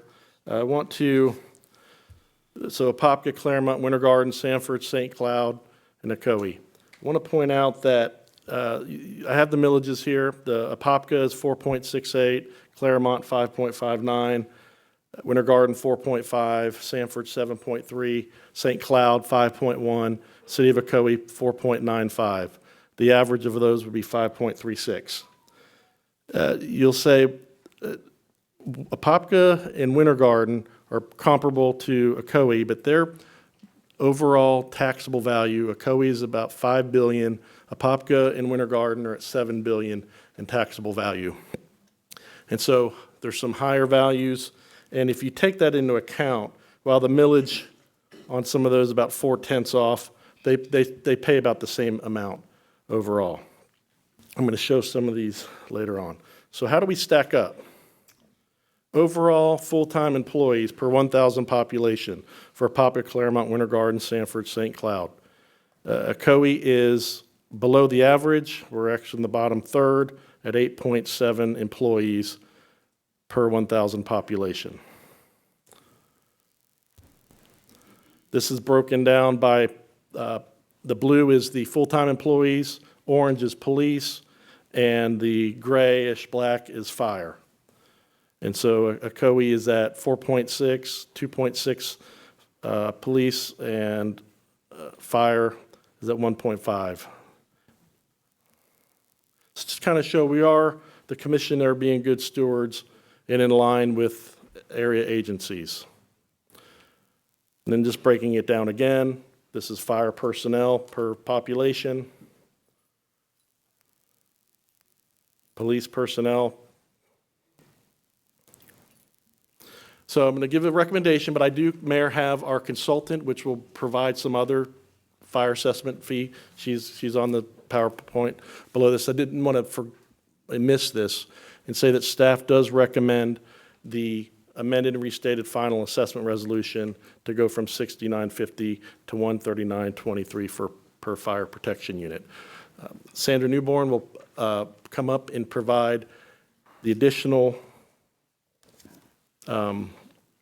update on the fire assessment fee background. And if need be, we do have our attorney. I can make them available by phone, sort of like we did during that golf. They'll have her picture up, and we'll bring her in. Thank you, Sandra. Good evening, Sandy Newbarth with Answer Advisory. Where'd I hit? Page down? Yep. So I just want to remind everybody what the purpose and goals of a non-ad valorem fire assessment. It's first and foremost to generate revenue for fire. It provides a diversification so you're not as dependent on your millage. It's accountability because it's restricted funds that can only be used for fire protection services, and there's equity in it. With the millage rates and the different things that are out there that they can get a deduction in their taxable values doesn't necessarily, somebody's taxable value doesn't necessarily mean that is their fire protection benefit. So we look at what benefit they receive from the availability of the fire protection. What is a non-ad valorem assessment? It's a home rule revenue source, so it's not statutorily driven. It's case law driven. There's two primary components to the case law. The first one says it has to benefit property. The courts have said fire protection services up to the level of first responder do benefit property, but EMS does not. So that's why the fire protection assessment does not include the EMS cost. And then it has to be fairly and reasonably apportioned to the property owners. And this is what we came in and did. We looked at what's a fair and reasonable way to apportion the fire protection cost. Like Mike explained, you've had this same rates, the same methodology in place since 2013 at the $69.50 per fire protection unit rate. That generates about $2.4 million. You exempt government properties, and you exempt what we call institutional tax exempt properties. What that is if the buildings are of institutional uses, churches and nonprofits, things like that, and the parcel is wholly tax exempt, then you buy that down on their behalf. The methodology is called the demand availability apportionment methodology. We look at the hazardous classes. We use the National Fire Protection Association standards, and we assign a hazardous class to every structure in the city. The majority of them are going to be in Class 7. Those are residential, hotel, nursing homes, schools, offices. The majority of your properties are in Class 7. Then you've got Class 6, which is churches and government buildings. Class 5, which are restaurants and food processing, and Class 4 is shopping centers, department stores, grocery stores, things like that. So then what we do is we assign fire protection units based on the hazardous class and the building's square footage in a formula that calculates out the fire flow that's necessary for each structure.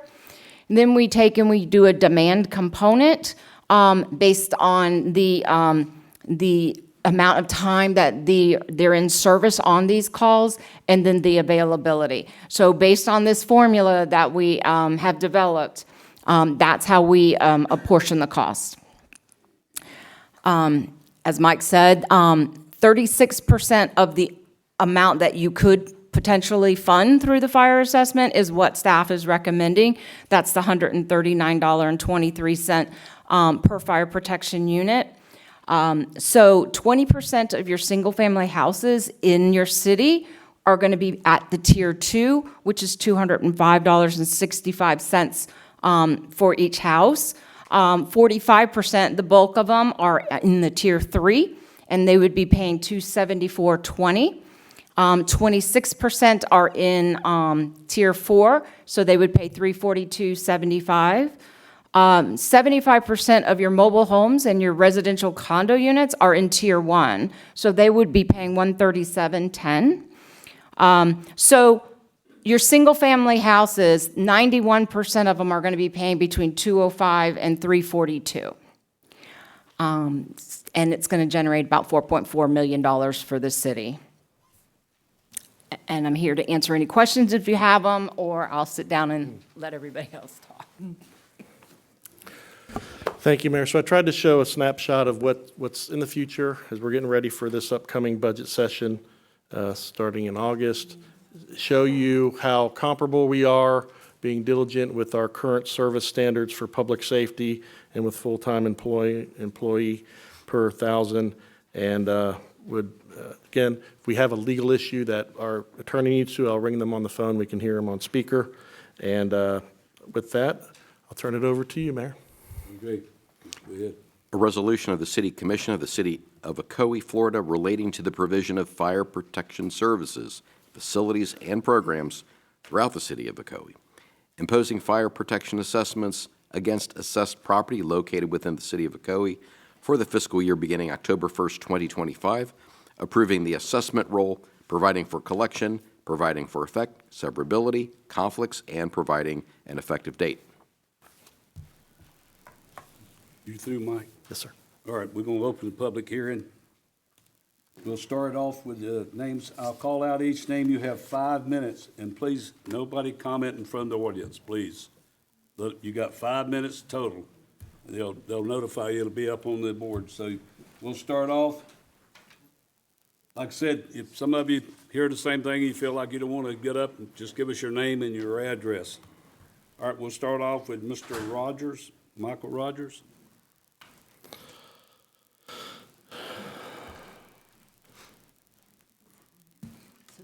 Who is that? This one was just I can't read. What is that, gray?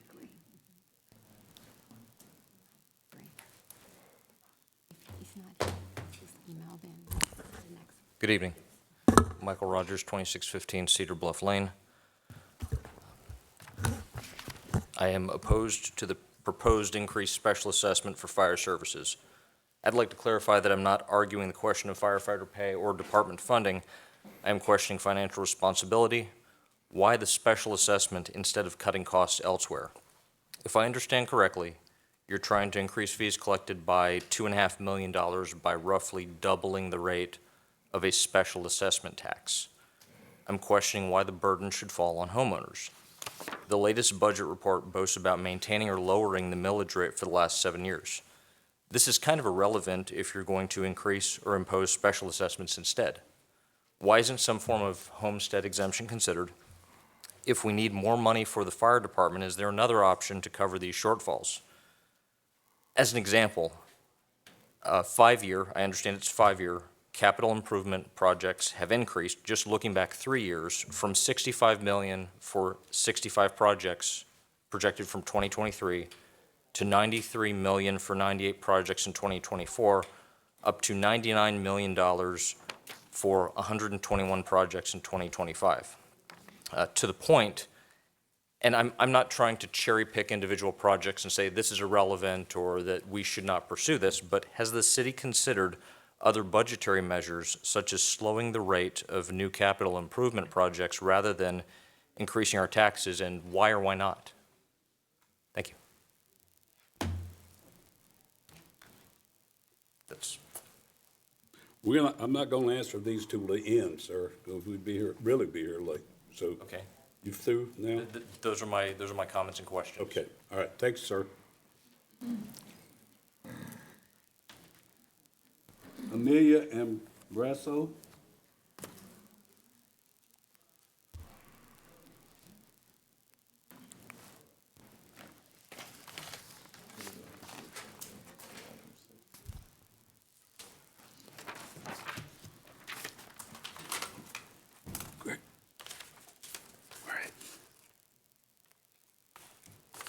My name is Amelia Ambrosio. Just a question regarding the amount that I'm getting here for an increase of 274.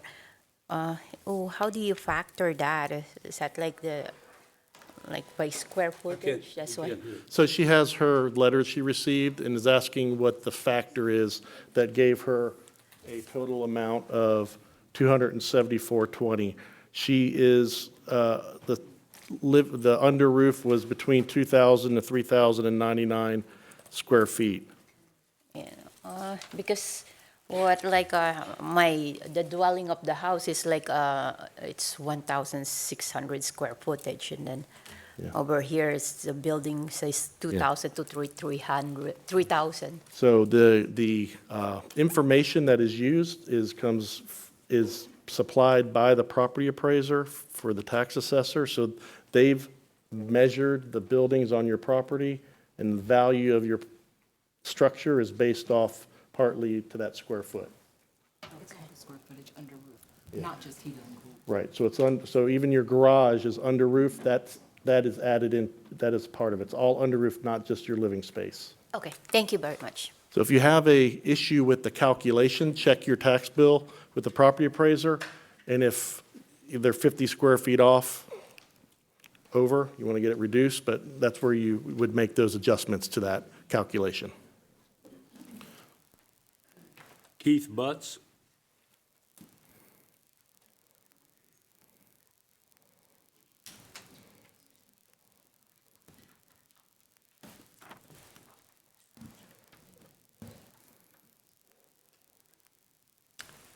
My name is Keith Butts. I live at 302 Seminole Street here in Ocoee, and as of this month, I've lived in the same house for 50 years.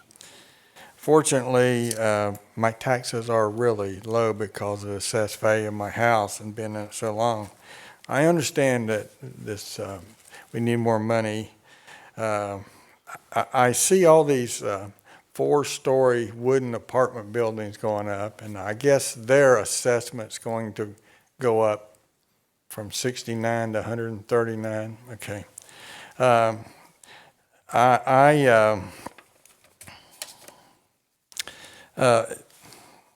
don't really have a whole lot to say because I was vocal when we first initiated this back in 2013.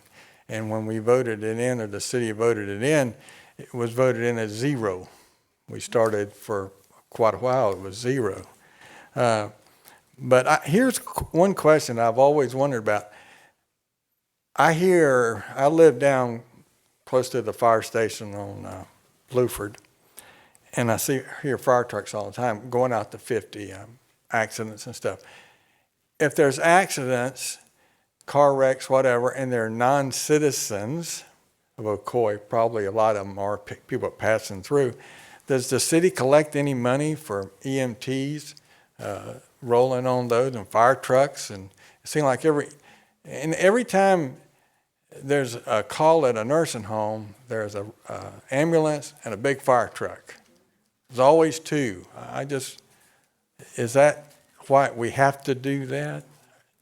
And do we collect any money for like accidents and stuff for people that don't even live here? When you get through, we'll answer.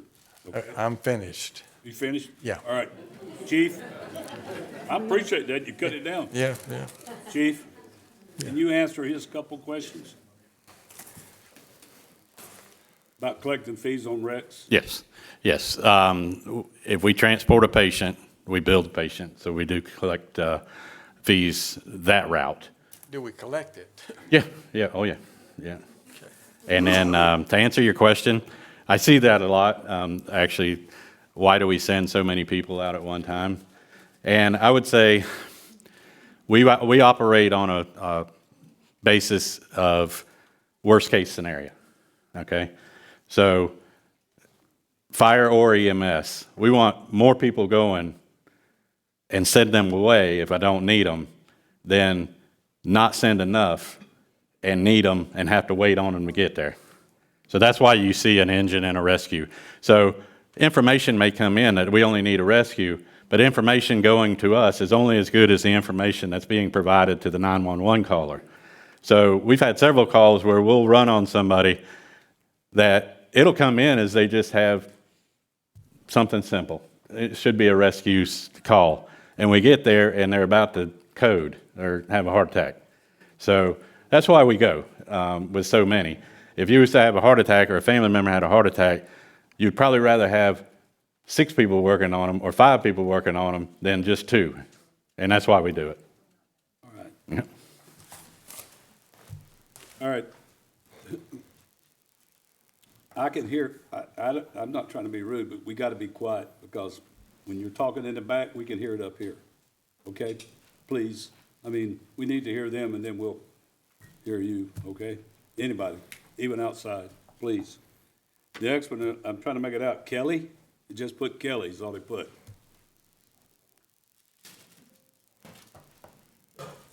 Mayor, are we able to group the questions together so that they can come up and ask them at the end? Is Well, that possible? I mean, I'm just asking that. Not unless you got time to go through all these. There's a bunch of them. And that's why I asked if they're going to talk about the same stuff.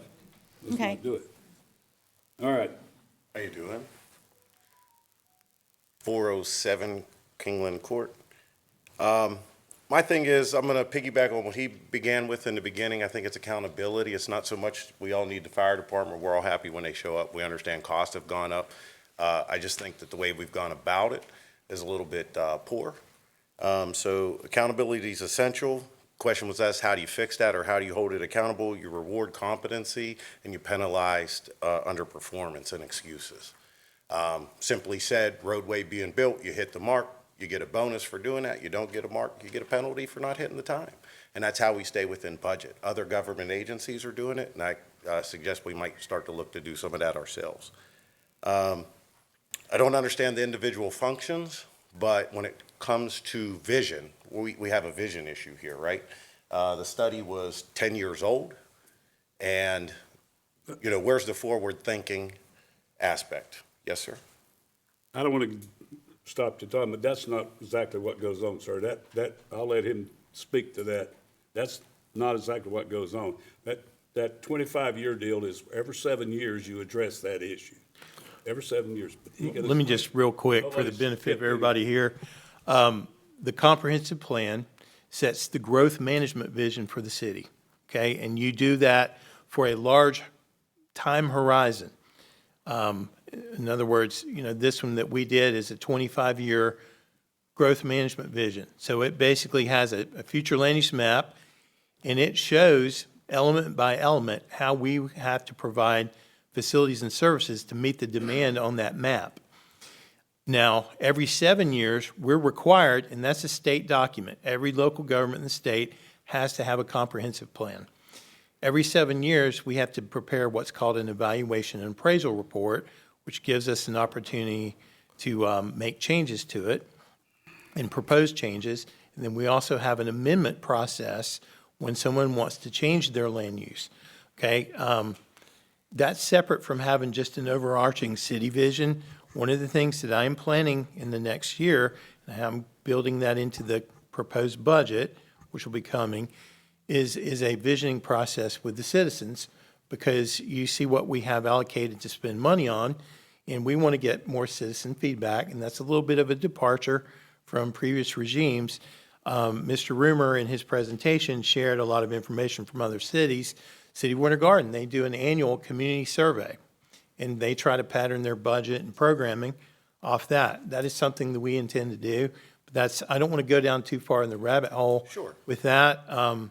But I wanted to clarify for the audience the difference between the comp plan and the other things which are coming. And don't take it the wrong way, it's not a blame game, sure. right? Naming the problem is a problem, right? Solutions, and I'm pitching different ways to approach the same situations. I'm just hearing, as a small business owner, if I do that, I'm out of business. I can't come back and say, hey, everybody pitch in $100 and get me out of whatever, because things change. You know, that's, if you don't evolve, you disappear. That's what happens. So 13 years ago, you know, the last budget was done. I'm sure the chief has been in here begging for money for years. For the elderly community, you know, for me, $300 doesn't seem like much, right? It's, okay, I'll write the check for $300. I need fire department. But there's a lot of people here with a fixed income that make less than $1,000 a month on that fixed income. And $300 in a one-time hit is hard for them, where through proper budgeting, since COVID, prices have been going rampant. Inflation, this is nothing new to anybody in the room.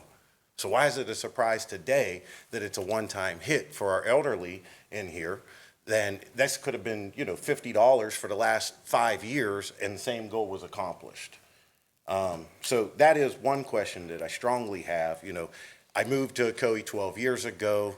I once met you before, Mr. Mayor, and I talked about the trash at the high school graduation. You know, when I moved here, the services were vast and far, and it really felt good. The budget's almost doubled in those 12 years, and I feel like I get a lot less for the tax dollars that I'm paying. And then now I'm getting hit with special assessments. It's not about the fire department. It's just about, as a group, you know, we got to do better and push that vision out. Impact fees, you know, the growth, and I get they can only sustain service, but, you know, that new truck should already been there, right? That's sustaining service. I can name 10 developments over the last 10 years that could have easily paid $100,000. I want to piggyback on the other lady, keep the red light, not the roundabout. But we could have bartered for those new developments $100,000, $200,000 from these multi-million, multi-billion dollar developers that could have easily paid for this truck instead of the citizens here today.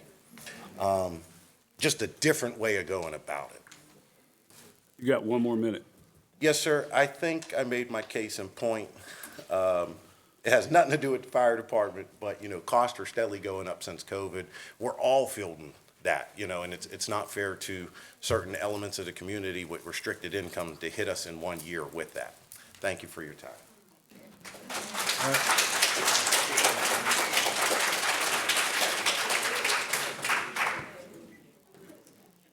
The time's not showing up. All right, 6:10, Galileo, David Denmark. There ain't much more to say after what Kelly said. I think we all agree with what he said.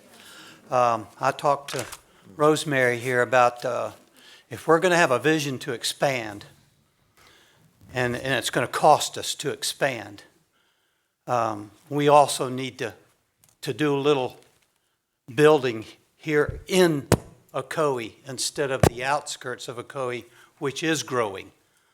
I've talked to Rosemary and Ed Effler about code enforcements and roads. I think I talked to him, the mayor, last time about the roads.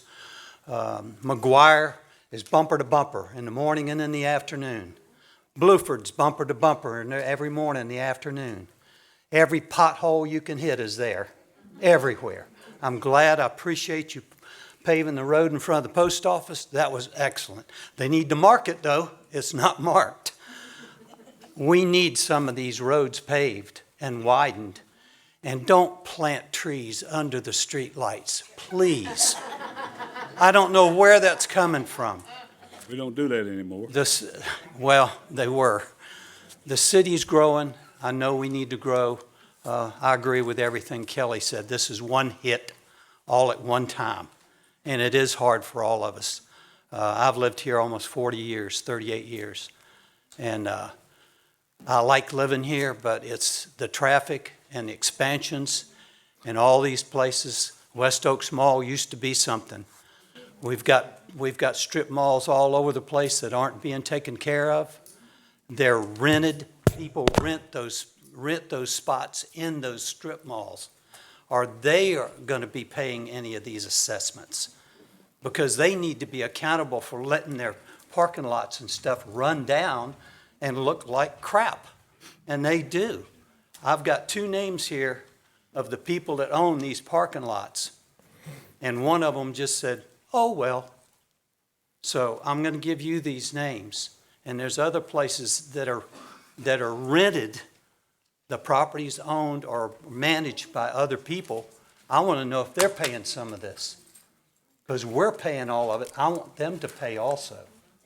And if there's more of them collecting their income, and what are they doing with it if they're not doing, you know, reconstruction or taking care of this place, That's about all I got to say. I get upset about it because it makes me mad.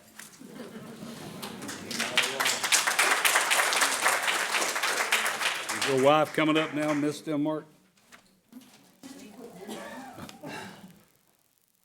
There you go.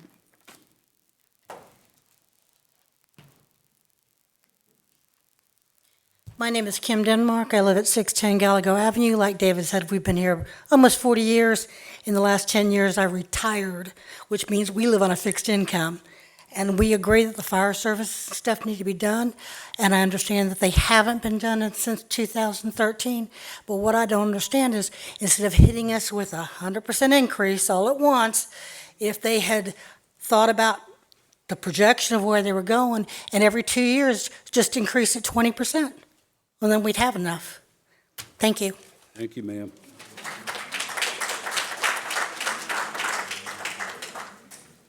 John Wilkinson?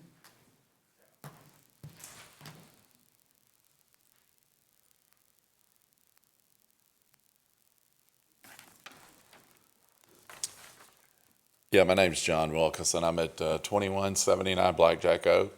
I'm going to make this short, actually. I've lived here 30 years.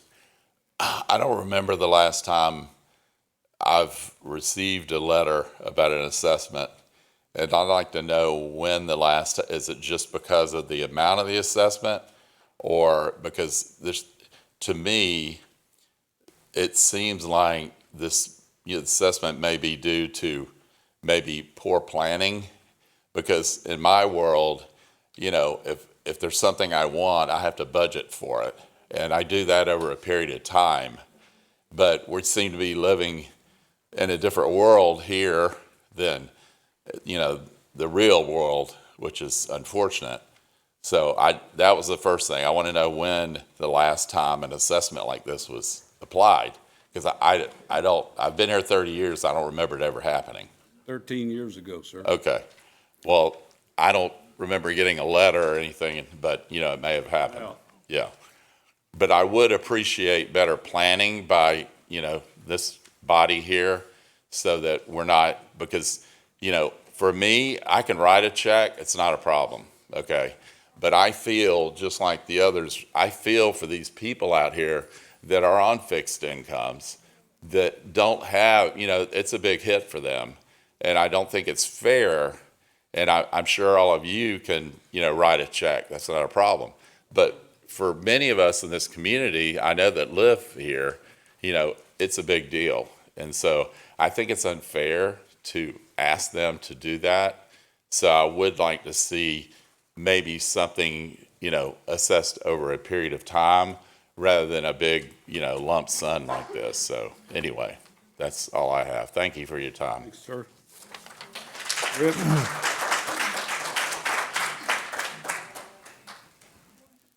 Mayor, while the next speaker's coming up, I just want to, I wanted to clarify, this is not a one-time assessment. It's a recurring assessment that's been on the roll for 10 years. 13. Well, it was 0 for a year. I'm sorry. Can you repeat that? Yes. That's what we're trying. All right.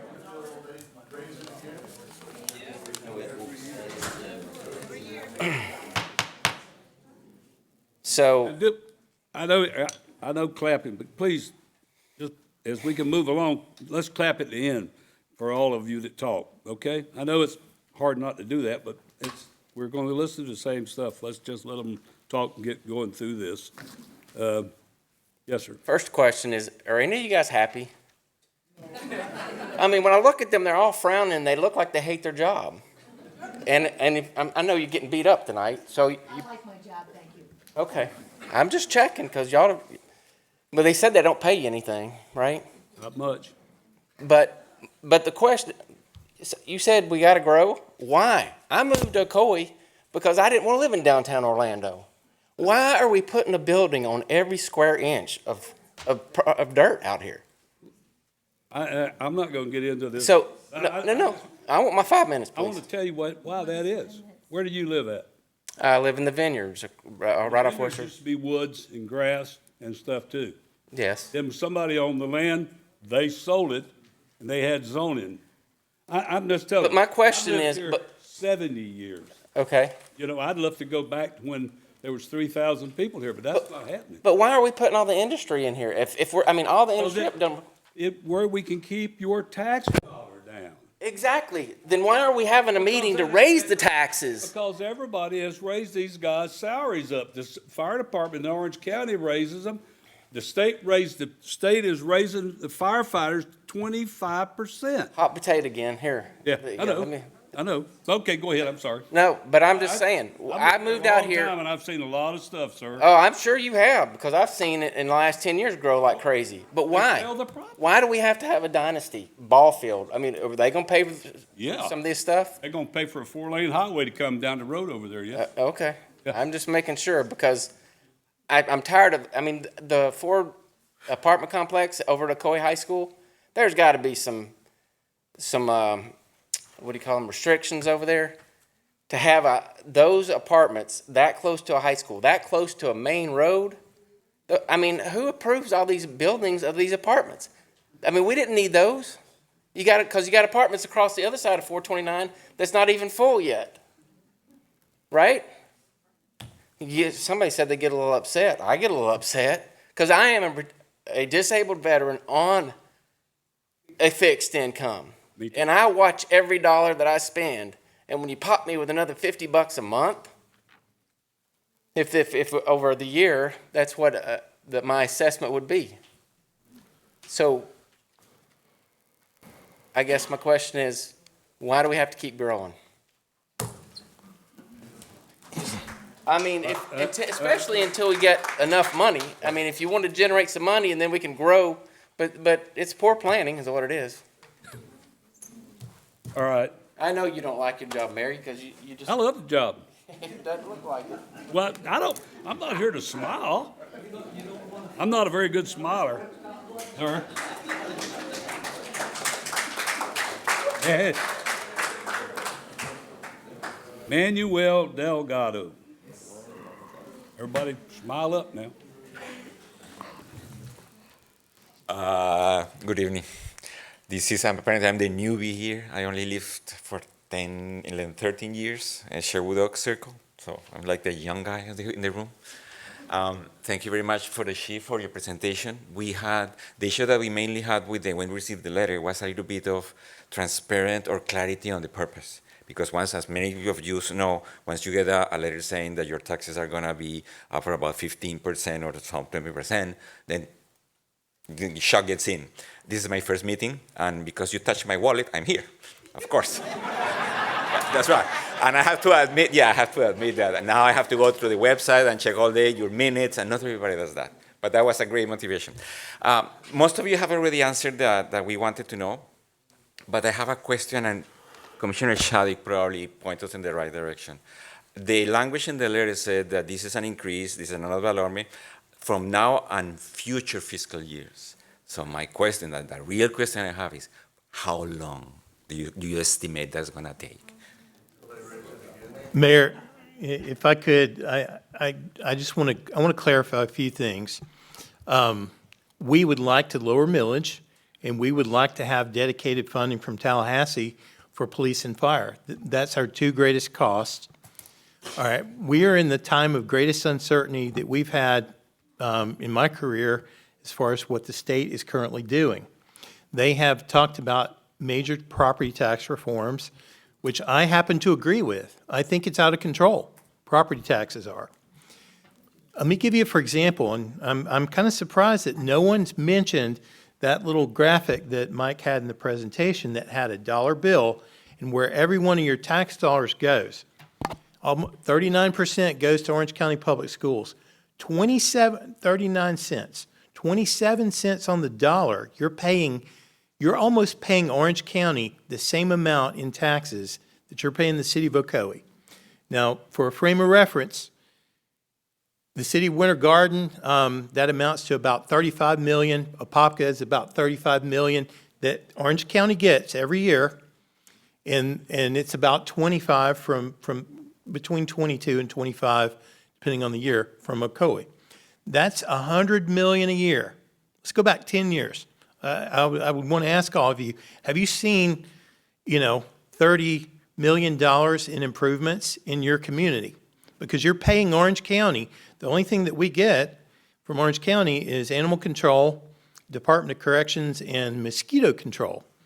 I've talked to the city managers of Winter Garden and Apopka. We could easily contract out animal control and that. So we're working on the legislature, and I wish Mr. Spencer was still here, because they've been discussing this tax reform bill without talking about doing anything to supplant what they're taking away from local governments, the bulk of which is used to pay for police and fire.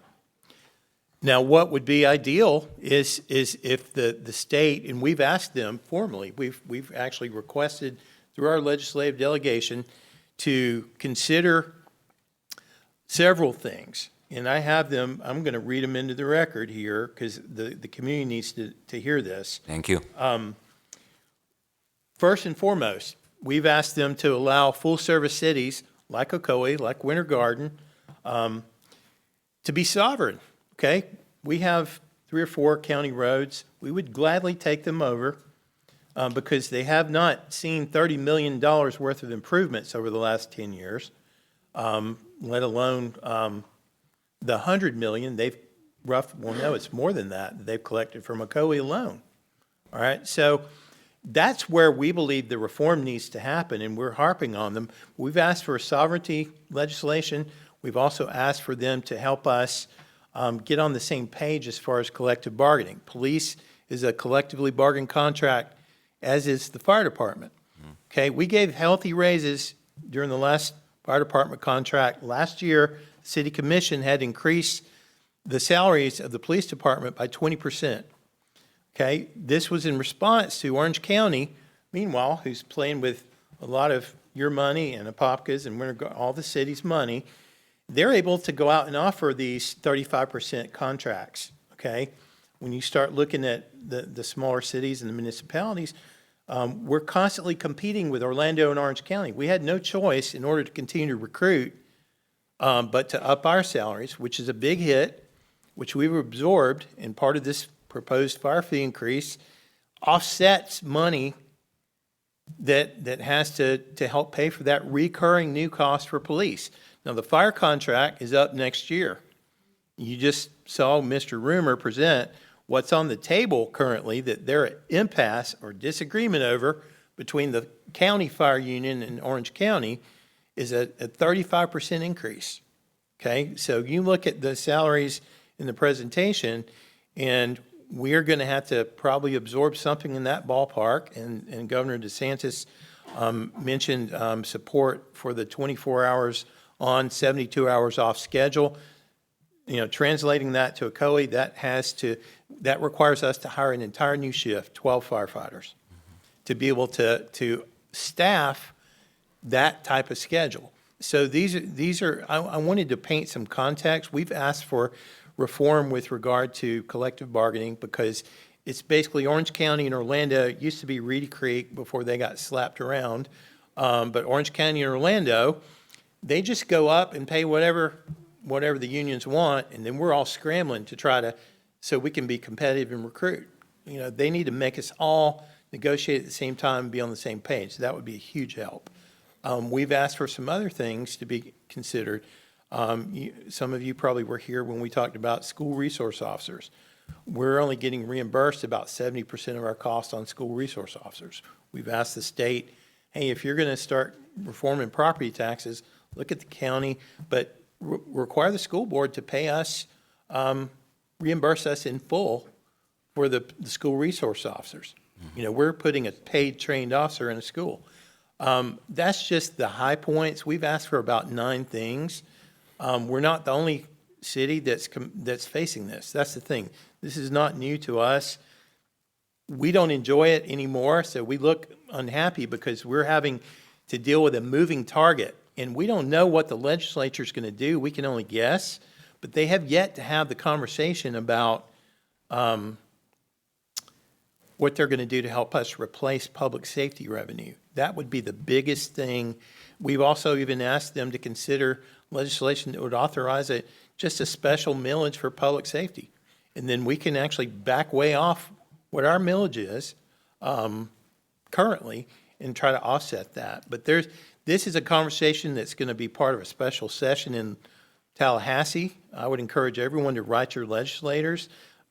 A lot of you probably didn't know that, 39 cents on the dollar is going to the school board and 27 cents is going to Orange County. But Now we know. there's a lot of, almost the same amount we get in revenue from ad valorem taxes in our city is going to Orange County. And, I'm not trying to take a shot at the county. We have to work with them. But Facts are facts. there's some gross inequities out there, and I wanted the audience to be aware of some of those things. Thank you, Mr. Shadegg. Yes, thank you for answering us that right away. Thank you, Mayor. Thank you. Excuse me. Can I correct? Mr. Jones. Can I correct something, City Manager? You said 12 people to hire an entire shift. I just want you to know there'd be 21 people at our current deployment. Yeah.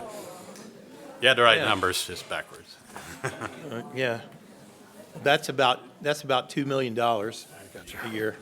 Good evening, Ralph Jones, 105 Reese Court, Lakeshore Gardens, Ocoee.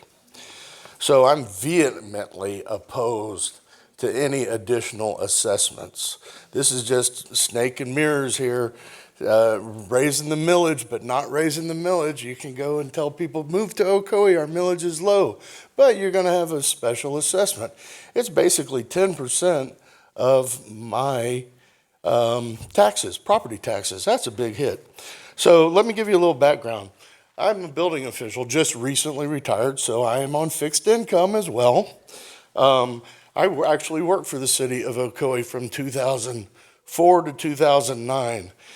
And during that time, little subdivisions like Weston Bay, the Vinings, Forest Brook, Windsor Landing, McCormick Woods, Bryn Mawr Estate were all built. Every one of those permits was charged an impact fee for fire services. I don't know where the money went, but there was a lot of money, and I don't know where the accountability went. It just floors me to understand how we've gotten 20 years later and can't pay for fire services when all that money came in. So originally the fire fee was going to be for a limited time. Now it's not only a limited time, but it's doubled in perpetuity, It's ridiculous and totally unacceptable. Thank you very much for allowing me to speak. Thank you.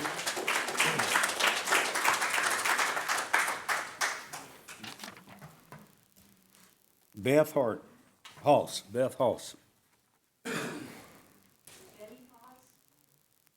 Says Beth, yeah, Beth Hart, yeah. Okay. 326 Ohio Shores Road, Ocoee, Florida. Is that it? That's it. Okay, that's Betty Haas. Okay, so Betty Haas, 3326 Ohio Shores Road, Ocoee, Florida. I'm here opposed, apparently. I was here in 2013 when this was first discussed. I mentioned then that it was unfair because you were really, at that point, just trying to avoid raising the millage rate, which is what you're doing again now. I knew it. I could prove it. Everyone knew it. It was supposed to be at 0, which that was ridiculous because you knew.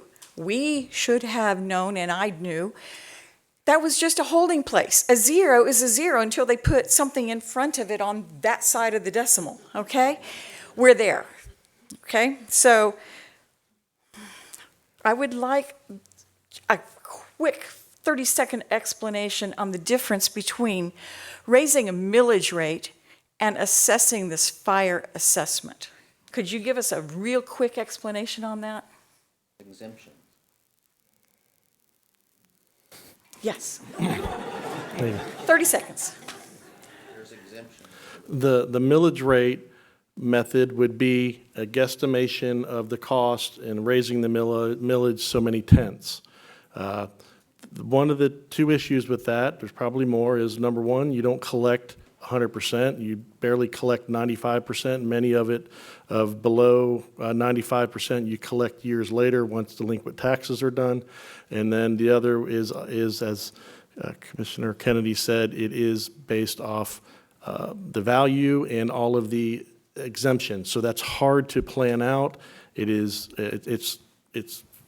not hard, but it's difficult to really tie down that you're covering the cost and with escalating costs. And so those two items alone make the fee that you know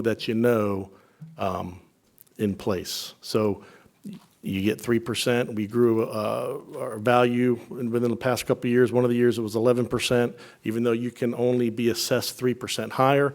But you blink your eyes, you're 4 years into it, and you've had that 3% 4 times in a row. So you don't really know the fee.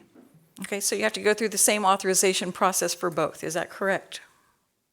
The difference in the letter, in your millage, it is set, what they did today on the consent item is sent a tentative millage. That 5.5 is now going to reflect in a trim notice that will go out to you. You'll see on that trim where it talks about the City of Ocoee's proposed millage rate. It has all this information about the public hearing and you can attend. That information is required for the fire assessment. Because we can't put that information with the fire assessment fee, all that information you got in your letter cannot go in the trim. So we had to do a separate letter. That's why when you raise the fee, if you keep the fee the same, it's just shown each year on the trim that you will get. If you lower the fee, it'll just be shown in the trim. But if you increase the fee, you have to notice all the property owners of that. This is probably crazy, but if we're not going to want millage rates, why don't we put it at 0 and just do assessments for every single department? Hello? What's the difference? Only one way we have a hearing where it goes through millage, and this way we have it going through millage and assessments. That's the issue. It's harder for people to understand if you do assessments in addition to a millage. If you didn't trash it all. You'll be happier, I'm sure. All right, so I've said that. Now, I do concur with them about saving money and finding ways to, reduce the costs. I've been in your shoes. I know what it's like. It's not easy, but if you really look hard, you can generally find ways. It seems to me like we have an excessive increase at this point in time. And I would just ask, have you in your calculations looked at all of the building? Someone alluded to that. Has all of the building that is going to be done in the next year been considered in this rate that we're being assessed? That's my last question, I think. Yep. So this is a good segue to kind of go back to one of the questions about the apartments next to the high school. The land that the city bought in partnership with the school board, we did an extravagant PUD with plans and entitled the property for uses. It just takes time to build. So those apartments, this is back before Sandy Hook and Columbine and campuses were open. If you remember, Ocoee Middle School was an open campus. It wasn't until after those events that they fenced them and they no longer had access. The Crown Point area, that was the village center to that PUD, which had 2 schools. There's still an elementary school site across the way, which hasn't been built yet. And I'm sure when it gets built behind those houses, those people are going to say, why is the school coming up? It was approved in early 2000. So when you look at development, yes, it is considered. For instance, 600 single-family homes. They're not built in 1 year when the development's done. They're built over 3. You don't know how long it's going to take to build out a development. Look at Prairie Lake on Clark Road. That PUD had tons of residential and townhomes, and they just finished the final townhome development out there. 600 homes pays $380,000 in impact fees. So yes, those vineyards, Weston Bay, you know what they paid for? The fire trucks and all the additions for that fire station that went into the retail building. And then we had to move it to the site when they leased it out to the double wide, and we have a fire station being built there, which is funded already, and we did get $1 million from the state in an appropriation for a fire station where the governor cut a lot of money. So we do take into account the development. We don't know how long it's going to take to develop out. I can point to you a lot of properties that are vacant, that have trees, they're entitled because they got approvals, they built roads, they did the things they had to do in order to keep that entitlement, built some development, and so you're just seeing it at this time. So in closing, if we're going to have millage, then assessments should be made for those unusual, unexpected things that come along that you could not have anticipated. That's the point I would like to make. Thank you. Thank you.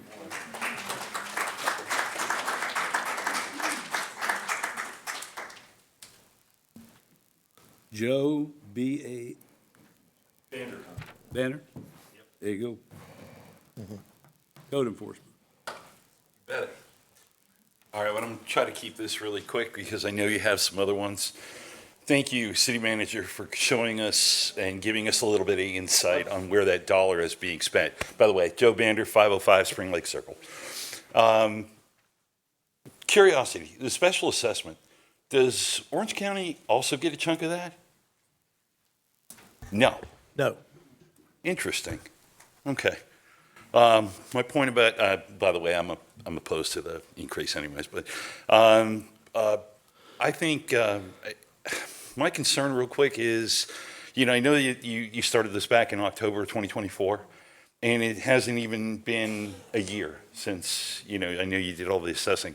And I don't know if the residents of Ocoee really have, or informed enough or had a chance to digest all of this. And maybe they should have been given the opportunity to maybe vote on it, which might not be a bad idea, but, yeah. Thanks. Thank you.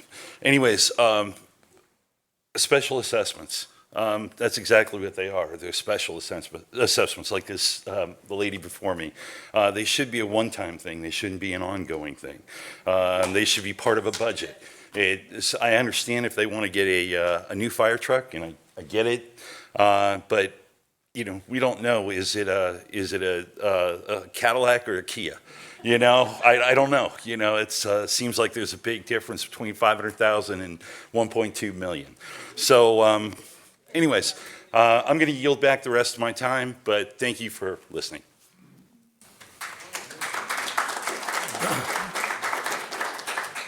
Daniel Pace.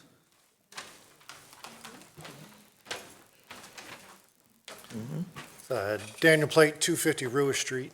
A lot of what I had's already going to be said, but so I'll say ditto on that. But there are a few things that I wanted to point out that in this letter, particularly, the assessment is just like previous gentleman just said, ongoing, and future fiscal years was the language in the letter here. So what I got out of this letter was, this is the most that we can charge you this year, and we're going to do it every year in perpetuity with no end in sight, is what I read here. That stings a bit. The other things I have on here was we look at this every 10 years, I guess, and we doubled from 69 to 129 or thereabouts over 10 years. Should we not be looking at this a little more often so that we don't get in this situation moving forward? We had a fire chief that came up, and what I heard, from what he was saying up here was, I've got engines that don't run. When I get there, I got breathers that don't work. And if I can get into you, I got radios that don't work. I can't talk to anybody, call anybody else, come help me. That's a problem. Not to mention the pumps and other things involved in, putting things out, right? So, yeah, I get the point of the assessment. And I think it's, it's unfortunately needed. But I think we could do a little bit better in looking at this a little more often. In my industry, I run a small business, and, you know, when the expense of using in-house employees becomes preventatively expensive, those companies say, okay, and I was part of a union CWA for many years, and, you know, at the end of the day, they say, okay, well, we can't afford you no more, we're gonna use subcontractors. We're gonna bring subcontractors in, they're gonna come in, they're gonna do your job, they're gonna do it, you know, just as good, if not better than you did it when you were here. And I understand we're not sovereign from Orange County, but they're getting just 3 cents shy of what City of Ocoee is getting to do what, right? And I've been to Orange County to try and get things done, you know, be it filing a permit or, you know, anything at the offices of Orange County. And I hope it's a lot easier for you folks, and you've got some numbers to be able to get things done, because it ain't easy for the, you know, just a Joe Blow to go in there and say, I need something done, you know, it's preventative. So I hope you guys got a shortcut to that.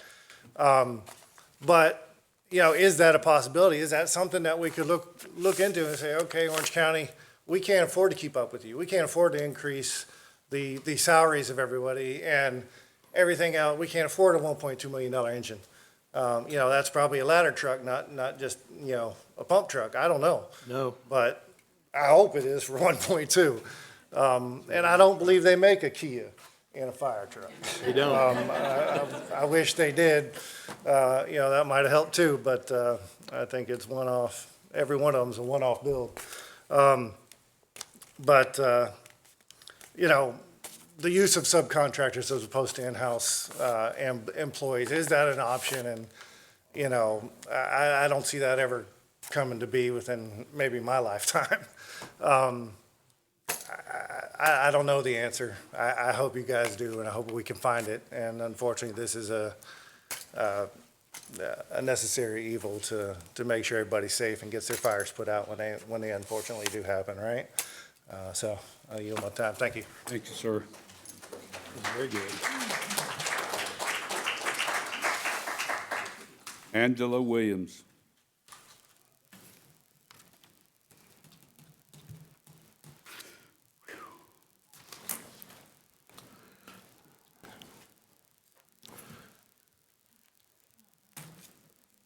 Good evening, Commissioners, and congratulations on your promotion, sir, Ms. Manager. I oppose the assessment, but I understand where you're coming from. But my thing is that when you were talking about the Orange County government gets a good percentage of our bill, my question is that I know that we have our 911 services outsourced to Orange County government, and I believe to one of the municipalities around us. Are we having to pay them on top of our taxes? So is there something in that agreement to where, as citizens, we're already paying you a good percentage out of our taxes, that instead of us city paying them on top of that, maybe that could come out of our taxes to where it's less money for us? I also think that we need to, like you're saying, you know, maybe adjust it over the time, or even look at budgets and see how we can get our things done instead of one big thing at a time. Have a good night. Thank you. Uh-huh.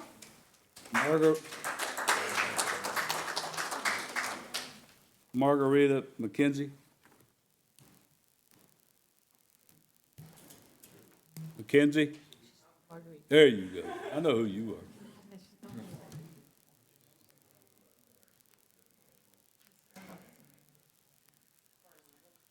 She works for us.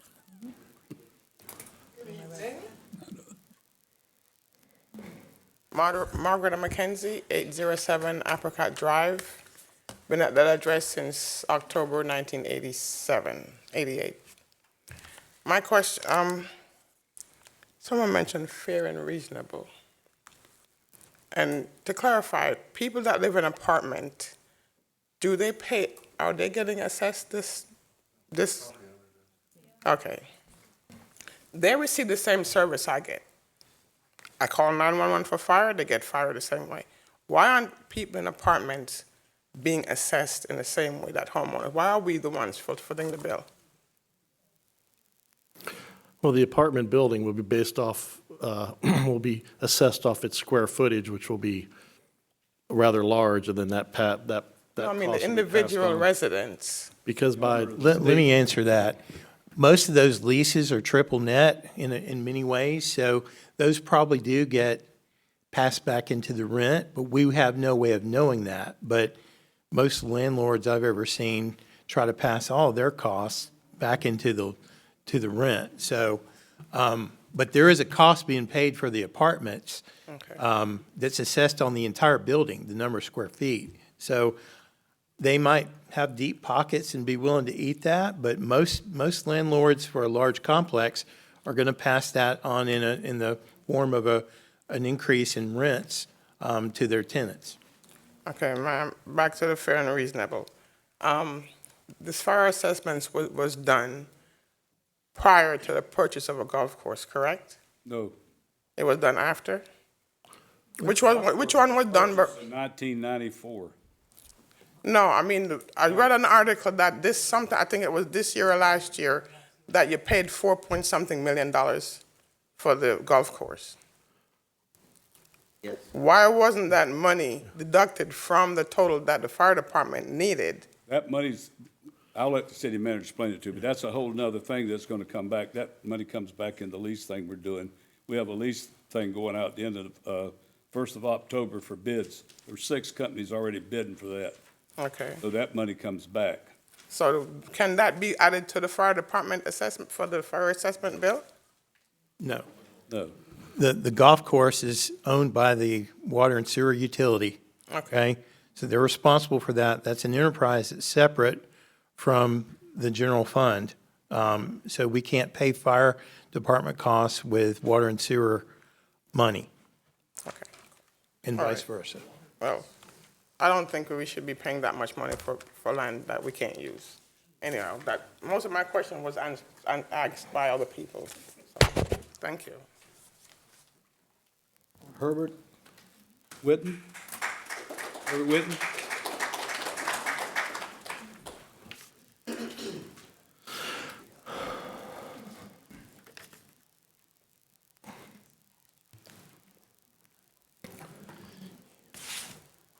Good afternoon, Mayor, Commissioners, and staff. I'm Herbert Witter, resident of Ocoee. Fire Chief, I'm not in opposition to what he said about wanting the funds. I'm in no way in opposition. But what I have question about is why are we, the resident, hit with that cost?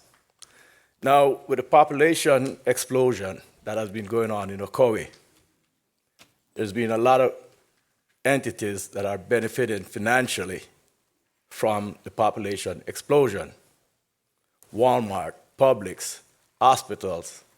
Why are we the ones and not them being assessed for these funds? Why is the resident being stressed in this financially stressful time? That's a good question. I'm glad you asked that. Everybody that owns land in Ocoee is being assessed, including the Walmart, including the owners of the West Oaks Mall. Everyone is being assessed, not just residential. And there was a nice lady that asked a question earlier about the difference between millage and a fire assessment like this. This is based on fire protection units and assignment of hazard class to the type of structure it is, and everybody that owns a structure has to pay. If you went with the millage route, it's based on property value, and you end up with people that have higher valued houses subsidizing the fire cost of people that own lower valued houses.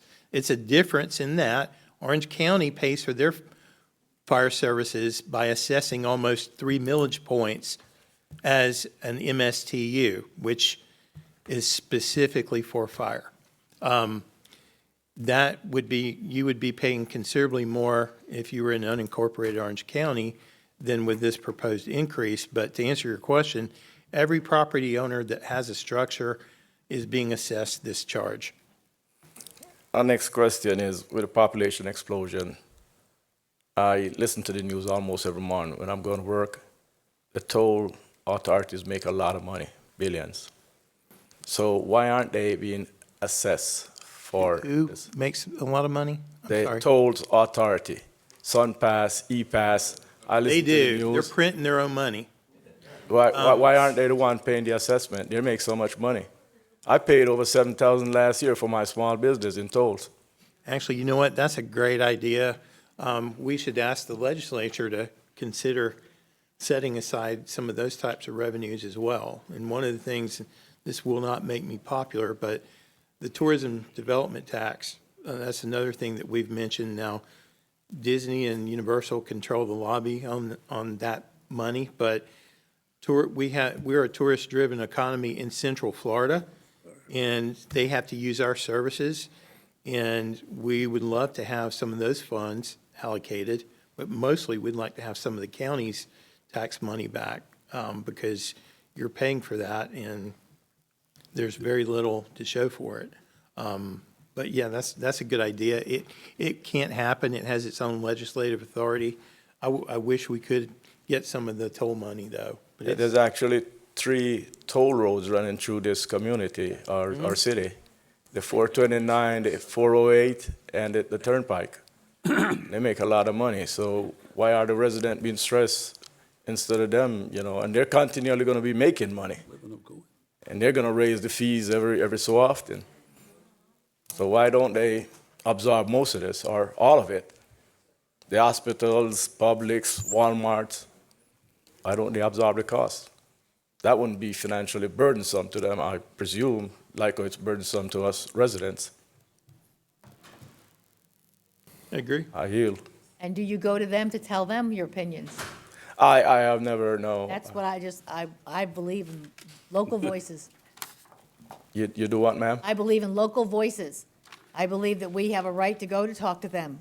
When you have a question or concern, what they're doing with their funds, I believe, just like going to the county, we should go to those entities and talk to them. I think your voice would be more powerful than mine. No, no, no, no.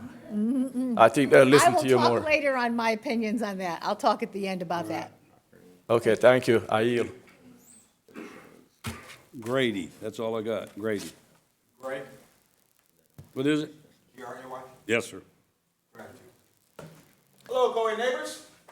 No. Hello, Ocoee neighbors. This is government. What? This is government. They're part of government. This is government. Give yourself a round of applause for showing up. No, give yourself a round of applause for showing up. Thank you, everyone. In the U.S. Army, PCS stands for Preventive Maintenance Checks and Services. It's a crucial process where soldiers inspect and maintain their equipment before, during, and after use of it, ensure its proper working order and ready for any mission.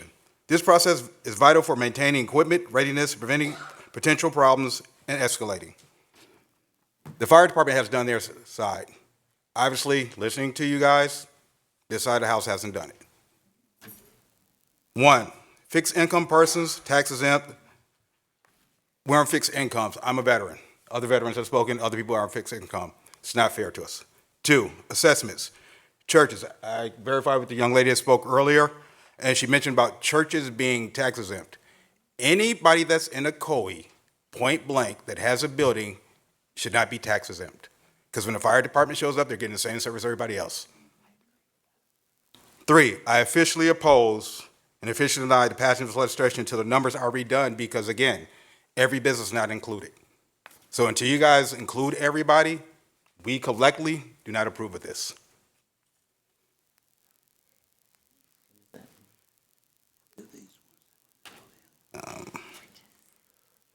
If resources spent correctly, there wouldn't be any backdoor deals. I heard you guys talk about you don't know who's doing this and here and there, who's not paying. Any business that comes here that wants to build, that assessment should be put in there. Don't care if it's Walmart or a new mom and pop. That assessment, if they're putting building here, that should be calculated too. We know we need the fire department. We know we need you guys. We know we need the police department. Anybody builds, they're assessed. This thing that you guys don't know, that's poor management of your guys. In the military, we borrow from other units because of broken and missing gear, not bad budgeting. City planning budget could be handled. Budget going to Orange County residents not made aware due to lack of transparency. A lot of people saying they didn't know this was going on. You guys are not telling us what's going on with the money. You're spending money, but you're not telling us what's going on. Special assessment payments could be made by Ocoee residents by each quarter instead of lump sum. So you guys could break this down where it could be feasible. You keep hearing people, including myself, saying that we can't afford a lump sum. You could break this down where you say, per quarter, this is how much you pay. Assessment rate should be fixed, locked in for a logical time frame, not a fixed amount. Several people got up here and say that this shouldn't be next year, you guys give us a different amount, whether it goes up or down. It should be locked in. Have the apartments by Ocoee High School and the charter school been set for registration for sexual predators? The high school and the charter schools that were built, do we know how many sexual predators are living in that area? If not, why not? Police can tell you. Okay, that's my time. Thank you. Thank you. All right, that's the last of the forums. So we're gonna close that public hearing and bring it up to the dais. You got anything else? Well, just a couple. Mr. Michael Rogers, in his capital budget, he did include all of the capital items from those enterprise funds like utilities. So that number is high, but that's not general fund capital budget. And then, we showed items, the packs that the fire chief provided, and those items are partially or funded in the current fiscal year. The commission is budgeting for those things. Those are just small snippet of giving you an idea of the type of things that have to be budgeted for. Thank you, Mayor. All right. Craig, city manager, do you have anything you want to go over before I start with the commissioners? No, other than to say, if you don't propose this increase, then you will have to increase the millage this year in order to keep pace with the expenses that we are incurring with the increasing costs of police and fire. All right. I did want to say one other thing. A gentleman earlier made a good comment that can we try to cut budgets and we are doing that. We have a capital improvement program that is not funded in anywhere near its entirety. We have $100 million of identified road projects, and we have to chip away at them as we go. We have several million in sidewalk projects, and we chip away at them. And this year, we're proposing, some pretty significant budget cuts because of what's happening in Tallahassee and the uncertainty about the replacement revenue that we use for police and fire. So we're going to be in a better position to know what the future holds once this special session in Tallahassee occurs. And then the last thing I would say is this is not, I agree with the other comment that someone made about we should have been building in a small percentage increase, having to do this every 10 years. I agree 100% with that. Unfortunately, we have to deal with it now the way it is, and there's no point belaboring that. This is the situation we're in. And we plan to start going towards more of a zero-based budget type budgeting process in the future, which should drastically reduce the budgets that are proposed and only bring it back to the commission for an amendment of the budget if we absolutely need something versus just, the blanket line item budgeting that we've been traditionally doing. It's a really interesting time, with the legislature and what they're doing, and I believe there's a lot of things that need to be cut and looked at. But the way it's been discussed is as an unfunded mandate. And, in other words, here, we're going to cut property taxes, which is a big portion of your revenue, but we're not going to give you any tools. And we're pushing back. Everybody is. Every municipality in the state is pushing back saying you've got to put some things in place. Once we know what that's going to be, we'll be in a better position next year to try to start really honing in on things. This year, it's one or the other, as far as keeping pace with the increasing costs of police and fire.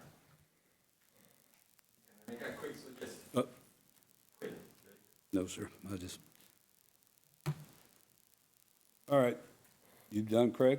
Yes, sir. All right, Commissioner Kennedy. Thank you, Mayor. I just want to thank everyone for coming out and sharing your opinions. My comments, just like your comments, are probably in some way going to be well received by everybody and also not well received by everybody. So I would ask you for the same courtesy that we gave you to hear me out. I've been here for 2 years. I just ran. I'm in District 1. A big part of my platform was budgeting for our priorities. My belief is the role of municipal government is to provide municipal services, and only that. That's police, fire, and utilities, mostly. We do not have a zero-based budget, and that's something that, again, I've advocated for, and I'm very happy with Craig's leadership because he's going in that direction. I think that will bring increased transparency and accountability. And so the gentleman from the Vineyards asked, are you happy? No, I'm miserable. Because the surprise, a gentleman said, why is this a surprise? Why is this happening now? Well, it's happening because of Tallahassee. It's happening because of Amendment 5. It's happening because people went to the polls and they said, yeah, I think veterans and others should have extra property exemptions, and I think we should reform property taxes. Those all sound great, and without thinking about the consequences on the revenue of the municipalities, cutting off our blood. Some of these, it's true, some of these are self-induced. There have been errors. We talked about it. When they started the fire fee in 2013, that was a little bit of political sleight of hand. Thank you. Not raising it, at least for inflation every year, in hindsight, was a mistake. The real problem was that we had a surplus, and so there was no reason to raise it. My opinion is, and to the lady that asked why not do it all with millage, there's some things that are like the government administration, the payroll department for the city, et cetera, that need to be done by a millage, and with the exemptions, that's okay. But there's a lot of things that are based on usage and that can be based on units. Fire is one of them. If you look at the graph that they brought up, the total fire budget is $13.5 million proposed for 26, and only $4.5 million is through this fire fee. Why? That doesn't make any sense at all. I do agree it should be all or nothing. My personal opinion, these are restricted funds that are only allowed to be used for fire services, but they flow into the general fund, and then the ad valorem pays the surplus to get to $13 million. My view and my opinion that I've expressed to staff is I would like to see a fire fund, and I would like to see the entire fire fee go to the fire fund, and I would like to see it be 100% of the cost of the fire department. The answer to the lady's question is, why do that? Well, you've heard a lot tonight. Some of the reasons for this are related to collective bargaining. We all were here the last couple years, and we heard, and I agree, it's very difficult. Firefighters need a pay raise. We need more equipment. We need a new fire station. I ran on the fire station in the north. That's going to be $6 million, $5 to $6 million.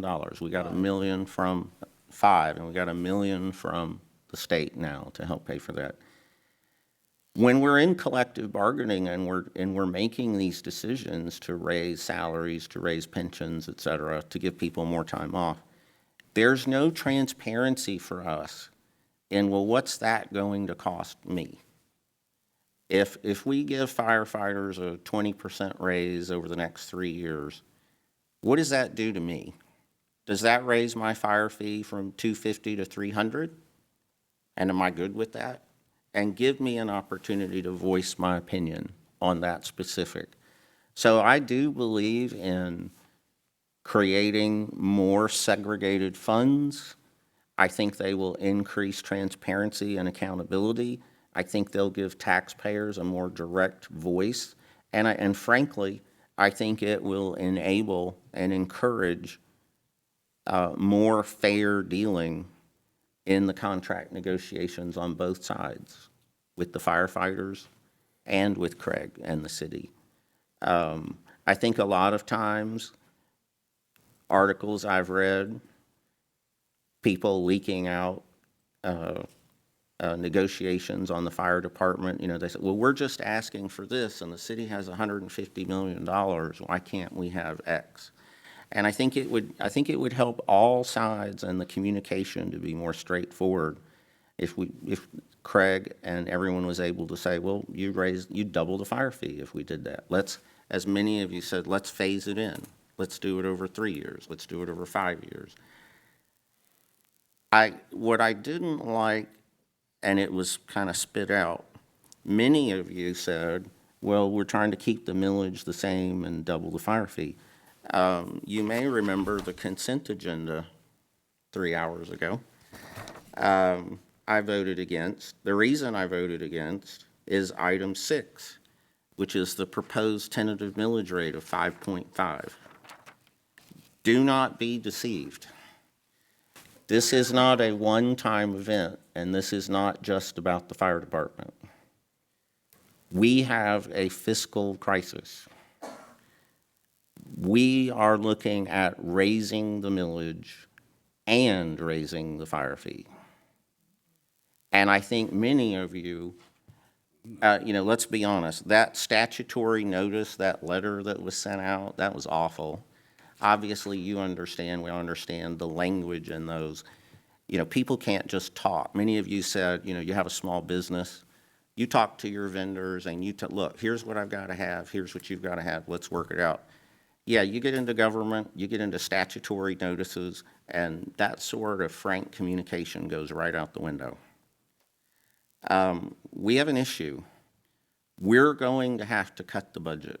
As I said, we're going to have to pay for the vital municipal services that we need. In the vineyards just got repaved. I got $286,000 out of the last fiscal budget for one neighborhood. The roads, pretty much generally speaking, streets are city, roads are county. We pay a lot of money in impact fees, especially for these developments, and that money goes to the county for the roads.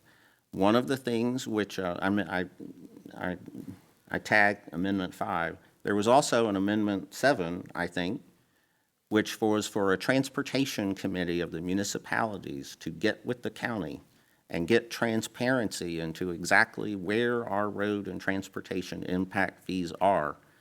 Simply said, when a development comes in, the county says, you're going to impact the roads in the next 2 years this amount. And they take that money, and it goes into a big pool. And we never get any insight, no municipality, no one gets any insight into Orange County where that money goes.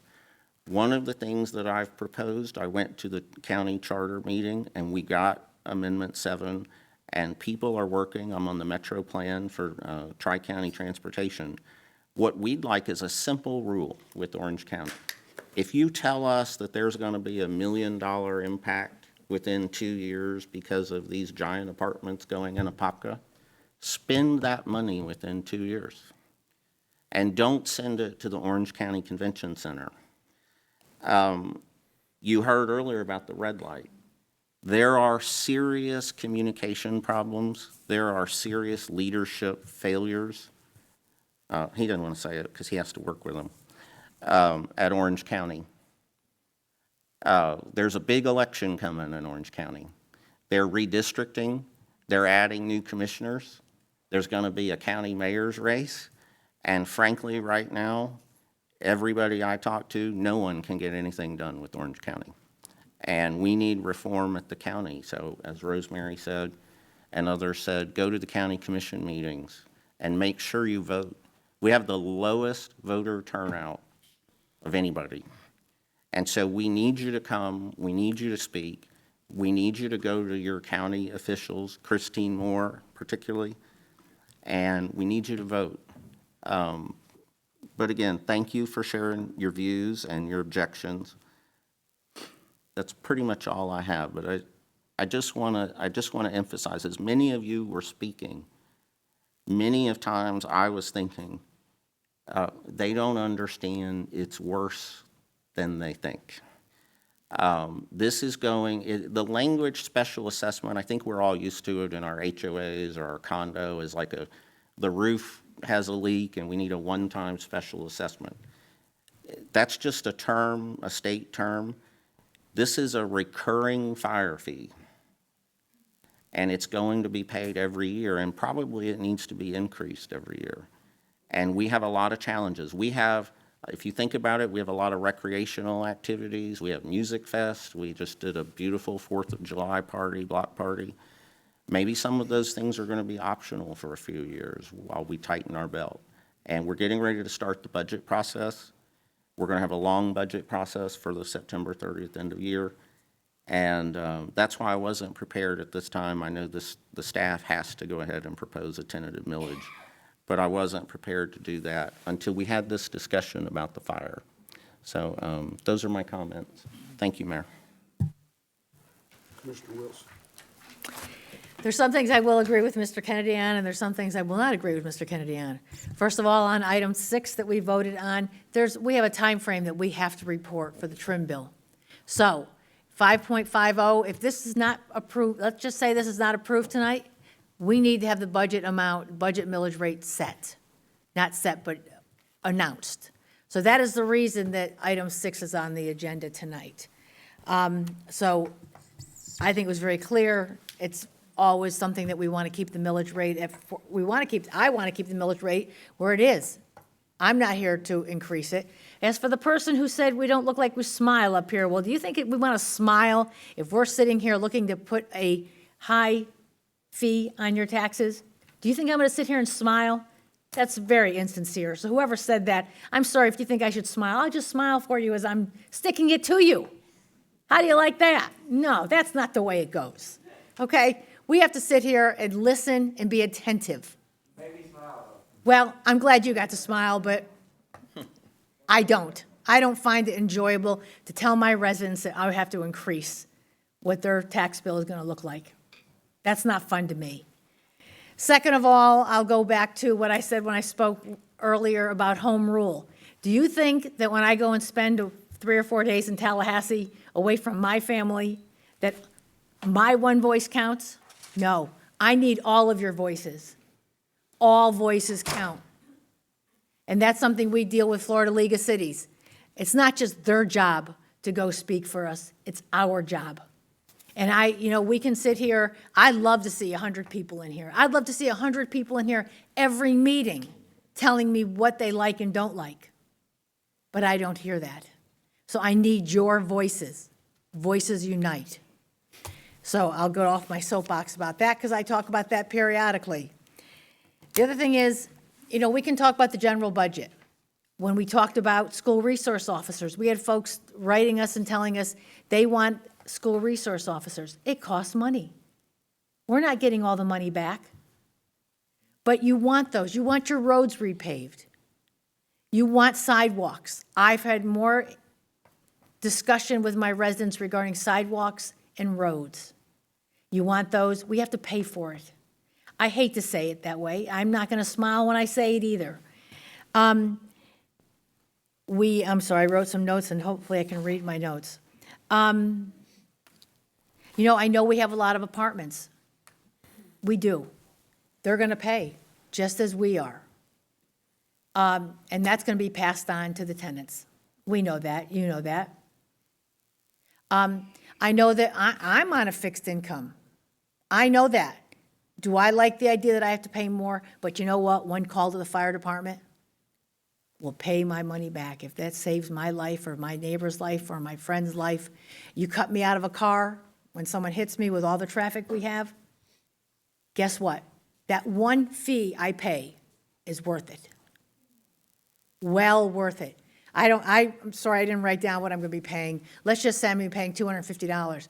One call when I'm laying on the floor is well worth that money.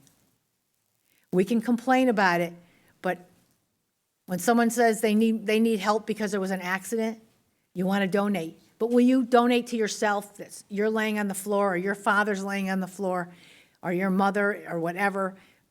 Is that well worth that $250, $300? Yes, it is. It's worth it to me. I'm sorry. Let me go back and read some of my notes. I know I'm disagreeing, but yet I will disagree with Mr. Kennedy, as I'm sure I will disagree with the mayor and Mr. Oliver. I always get that. Why do I get to the problem when I get to the end? Mr. Oliver. I'm sure we're going to disagree, and Richard's not here. Please remember, Walmart is going to pay. Publix is going to pay. Everyone is going to pay. There's a few exceptions.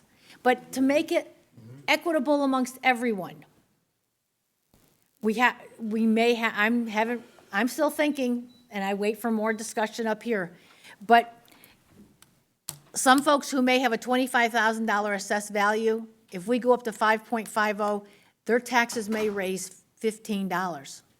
My taxes will go up $90.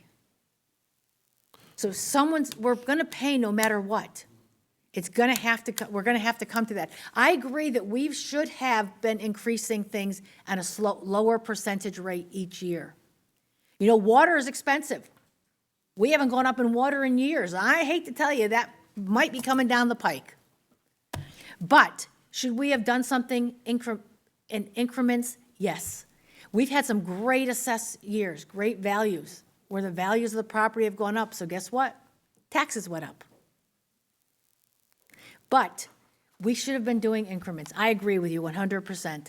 And as for privatizing, I know it was talked about, maybe we should make some issues regarding privatize. I'm the old rule. I don't like privatizing. I like when you call the city of Ocoee, you get an answer. I want to compare. When you call your county commissioner, does she or he, I don't know where we land in here, call you back right away? No. I've got asked weeks later, did I get back with you? No. My residents can attest that I've probably called them back, except if I'm on vacation. I have called them back within hours, maybe a day, but I have called them back. Do you get the same services from the county that you get from the city? No. Can you walk in here and get one of us to speak with you? Go down to the county and get the same. You don't. But you're paying the county, aren't you? I'm paying the county just about what I'm paying the city of Ocoee. And I can get police service like this, but when you're in the county, you're paying an MSTU of almost, 2.8%? Sorry, my notes are here. 2.8 mils. Guess what? People who lived in the county have annexed into the city, they're getting services that they didn't get when they were in the county. So, I mean, I'm going all over the board here, I'm sorry. But I just want you to know what you're getting from Ocoee is well worth it. And one call to that fire department to come pull me off the floor if something happens is well worth that $300 I'm going to pay. I don't think I have any more notes that I'll go off on, but I just want you to know, too, just as your voice is important here, your voice is important in Tallahassee. And it's not just for us, because I'm probably one, I know the mayor, we spent some time in Tallahassee this year. Do you sometimes feel like it's falling on deaf ears? Yes, I'll say that out loud. But guess what? When they start coming down with unfunded mandates, who's going to pay? You. And who's the one that's got to tell you you've got to pay? Us. So that's maybe why I don't look so happy up here all the time. I love doing this. I've been doing it for 16 years. I love doing what I do, but I do not like telling you that I have to increase any of your taxes. That's not fun. Sorry, I'll go on. I finished my soapbox now. You done? Thank you, Mayor, yes. You up? Commissioner? All right. Oh, no, that's.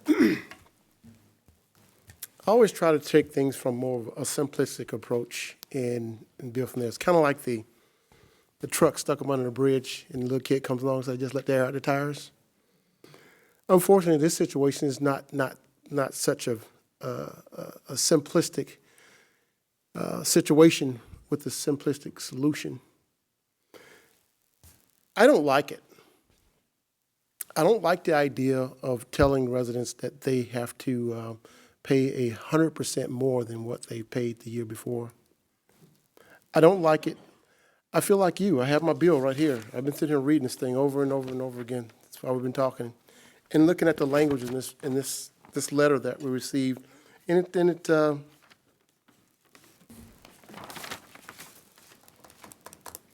it's just not good. And I'm reading this letter, and it says that we have to raise $4.4 million just to cover 36% of the total bill. There's another 64% to be covered. So if you remember the chart that they showed there, 13 point something million dollars, right? At 100% that we're charging right now, you still got another 64% to cover. It has to be covered at some point. I don't like that. And I'll tell you why I don't like that, because I'm going to tell you about apples and oranges. And most people think that, well, apples are apples, oranges are oranges. Well, I'm going to tell you how apples relate to oranges. The lady talked about the golf course. She said, didn't we spend $4.5 million on the golf course? And I've got a couple of calls. I talked to a citizen up until like 9:30 one night that brought it to my attention. And I had to think about that. Well, I'm sitting here upset about this letter that I'm reading to her, and she's reading her letter to me. And we're sitting there talking about this, and I'm like, oh, you know what? We took $4.5 million from our general fund, moved it to our water fund to cover this fee to take over the golf course, or have the golf course owners to pay them out so they can move and we can bring in a permanent operator. She said to me, she said, you know what, does the city own the land? I said, yes, we own the land. 300 acres of land, we own that land. We got skin in the game. So she says, why did we become the bank? And we got the land, as opposed to hiring a permanent operator to bring in the $4.5 million, and partner with us, public-private partnership, so we both got skin in the game, right? I said, that's a very interesting point you make, because if we still had that $4.5 million in our general fund, we wouldn't be having this conversation right now about 100%. We could actually look at a step process to bring it to 64% over the next 5 years. Yeah, so that made me mad. That made me upset to think about that. We just put $4.5 million out there that we didn't have to. But that's gone. And I can't do anything about that. We can't do anything about that. That's done. And we're actually bringing in an operator that's going to partner with the city that we can actually have a better golf course. It's okay. That's the apples and oranges analogy. Because those apples that we gave away could have actually saved us over here on this side, where we wouldn't be having this conversation and figuring out a way that we can cover the other 64%, which is another so many $1 million to get us to 13 million. But we're here. And I understand the importance of you don't know what you need until you need it. We have an ISO rating, I think we're ISO 1. When we brought in the when we actually brought the ladder truck in and we put it in service, we have an ISO 1 rating. That helps us with our taxes. Every city that has a fire department with an ISO 1 rating, it helps with the tax implications, whether from the county or the municipality. I understand that, and I'm okay with that. I understand the need for the fire trucks. I understand the needs that we have here for our fire and fire safety, fire rescue. But one of the things that and I think I'm going to echo some things that has already been said already. The fact that Tallahassee is dictating some things that we have no control over. So I wrote it down.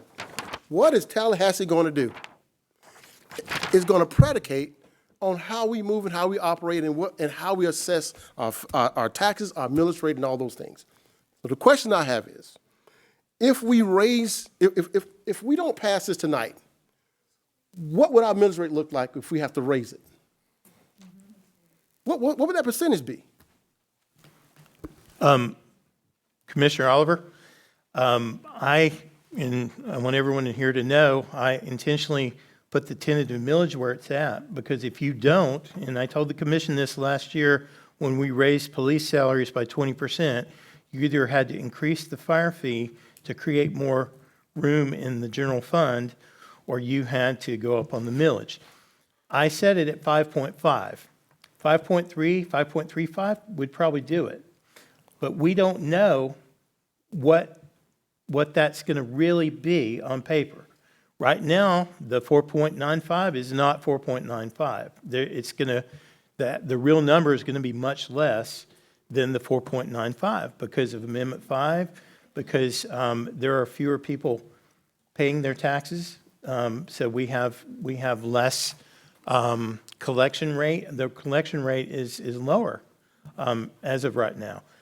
And then with what Tallahassee is looking at, we don't know how that impact is going to be. So that if we set it at 5.5, it may be more like 5.1. We don't know. So that's the difficulty in this situation. And I understand no one likes having to deal with an increase like this that we've proposed, but it was the fairest way we could apportion it across all property owners, and we have to do that. And we did paint a picture.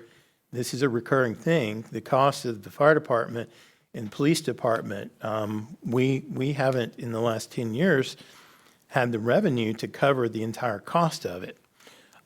We've been living and dying by the increase in property values. And yes, the commission has lowered the millage over a long period of time, and that looks great, but we make that up when property values go up. Well, those are leveling off now. So instead of seeing these 9, 10, 12% increases in values every year, it's more like 5, 6%, and it's really lower than that when you consider the collection rates and you consider the new exemptions that the legislature has put in. We're not really playing, $1 is not really $1, it's more like 65 cents. So, this is something, it's a one or the other.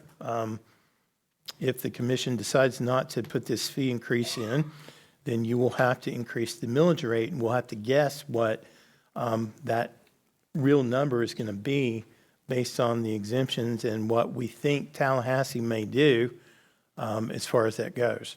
And I did enter into the record so that everyone would know that we are trying to propose things that will help create revenues for us that we can apportion directly to public safety. But that's subject to a special session that's going to be held in September, October. And we just don't know. So the problem is we have increased 100%. We've proposed a 100% assessment, still with a 64% deficit. So if we belay that and say, let's just do it over so many years, let's say 5 years. So with 64% here, we're here at 100%, and look what happens. See what happens? We never reach our mark, because something's got to happen. As Commissioner Kennedy said, it's going to get worse. As prices go up and the materials and the things that it takes to run a fire department, as they go up, we're chasing a number, and we still don't know what Tallahassee is going to do with the property taxes. Is it going to be a cap rate, or is it going to be a percentage rate? We don't know that. How are we going to be affected by that? We're going to have to make some tough decisions.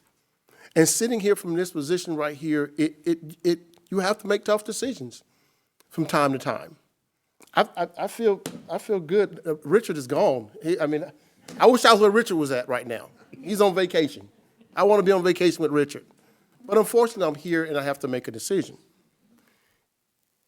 While I understand the need, but I also understand the history of just a few months ago, how we lost 4.5. I don't want to say lost, but it's gone. And it's going to take us 10 years to get it back. about 10 years to get that money back.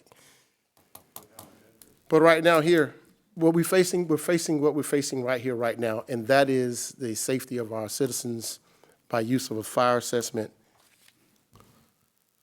It's a tough decision to make. It's tough on all of us because I don't want to pay this. And I know you guys don't want to pay it because some folks on a fixed income, and I feel for you on that. We don't make a lot here, but we love what we do, and I believe that everyone up here wants the best for our citizens and the best for our city. We don't always agree about how we get there, but we all trying to get to the same place, and that is to make sure that our citizens are protected, they're safe, they're taken care of, and they have a quality of life that they can be proud of here in this city. That's all I got. Real quick about the golf course. The golf course last month, after paying expenses with somebody there managing it, after paying expenses, gave us a check for $105,000. So figure that up times 12. That $4.5 million, it won't take long to pay it back because we're giving the money back. That's a city-owned property. We're not selling it to anybody. It makes money. It'll make more money than that. They have, and you know too, it runs 60 to 70,000 rounds of golf through that place. It had to be bought back because the lease was another 40 or 50 years with the lease left on them, and they were letting it go. They didn't do the management to it. They didn't take care of it. It was not in the best shape it should be in. So have we got this month's tally yet? The bids are due by first week of August. No, I'm talking about what I paid us. The revenue. Oh, the revenue for. The financial statement. I'm supposed to get it Friday. You're going to make $1 million this year back off the golf course where we wasn't getting anything out of it when these guys had it. So now we are getting money. I can't hear you. Sounds like a fire truck to us. Yeah. Well, the fire trucks have gone up because I went 7 years ago, I think it was, when they bought the other one, and I think it was, where's the chief, was it 700,000 or something like that? The last one we bought was 600,000. They rolled them out of there like fast and furious. I'm going to skip around here. The cost to the city for services for the household is $3,900. The revenue collected per household is $1,300. So do we raise all your taxes up to cover that cost? To have everything you want? And let me tell you something, you cut out the ball fields for these kiddies, or you cut out the parks for the doggy park, and see what the citizens are going to be in here then. They're going to come in here, I hate to call it a word, but hell, that's what's going to happen. You can't cut out the benefits for people. And what irks me about the county, and how many of you been to the county office or the county meeting? I know you do, Jim. 2 or 3, 4.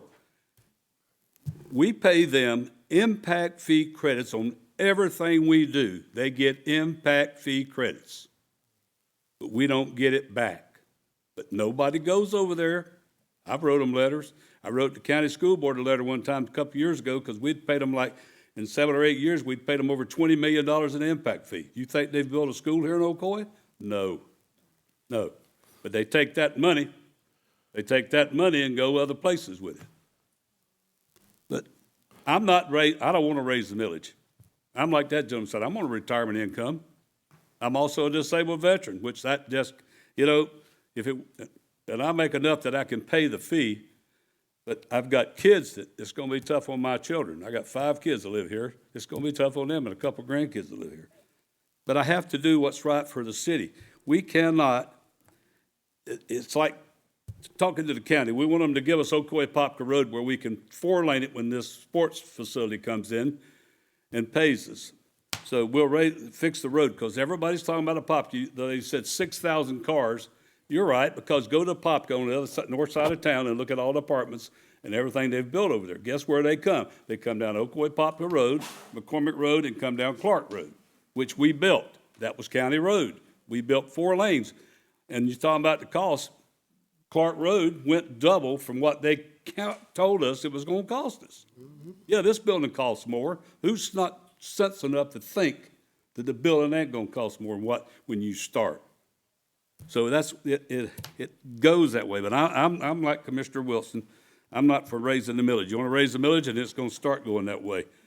The fire fee can be paid quarterly. When this happened 13 years ago, it told everybody there, file the way you wanna pay it. You can pay it quarterly, or you can pay it by the year, just like the fee goes for garbage and the stormwater fee. You can pay it quarterly. Let's see here. We're in a pickle here because when everybody raises the rates, back a few months ago, we raised what, 20-something% on the police salaries? We were at 42,000 start. Everybody else has gone to 62,000 or something like that. We got together with Winter Garden, Windermere, us, and Apopka. We all were stuck in the middle there. We weren't going to get anybody. We were 15 officers short to cover the citizens in the town. So what do? You don't raise the salaries and you don't have employees. You don't get them. They're not coming because they want the money. And now they're talking about changing firefighter. Nothing against the chief and all that. They're going to give them 1 day on and 3 days off is what they're working to get. They're going to get 72 hours off. They're going to come there and work 1 day. We did the ambulances. We were told, I was told, that would probably pay for itself. That don't pay for itself, folks. A lot of people don't pay. When they don't pay, we got to pay it. The fire department gets paid, the ambulances get paid. And I'd love to see you get money out of the 408 and the 429 and those people. I can guarantee you that won't happen. They don't live here in town. They might, some of them that work for them might live here in town, but I'm sure ain't gonna pay us, you know. But the city has to stay, just like picking up garbage. I get it every day. I get calls from somebody about the sand. Somebody called me about the sand on the side of Silver Star Road. They wanted us to go there and sweep it off. I mean, the garbage, the recycling, we still do recycling. But go around town and see the recycling bins and see what's in them. They're putting construction equipment, they're putting everything besides recycling. And then they bring them back, and so that's how that works. Believe me, every 2 weeks, my wife makes me take the recycling bin out to the front, still. But I've lived here. I hear everybody talking about how long they lived here and the different things that happen. I've lived here 70 years, 70. We had no fire department. We had a volunteer fire department. The guy that was in the drugstore there, the pharmacist, would go out and get in the fire truck and drive it when the fire thing went off.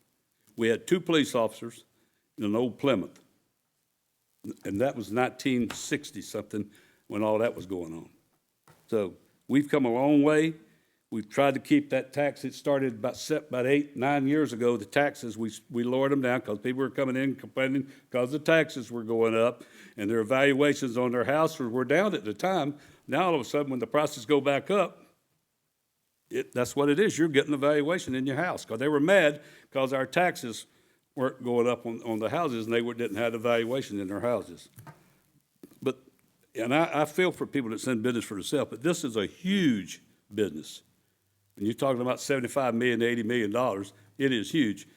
Just like when a pipe breaks at the sewer department or in the water department, take a guess how much that costs to fix. So there's a whole lot of things that go on here nobody understands. But we're not trying, I know it's tough, but $100 a year, and I don't know what we're going to do about it next year, Craig, but I'm telling you, we're going to have to address that issue way before it gets here.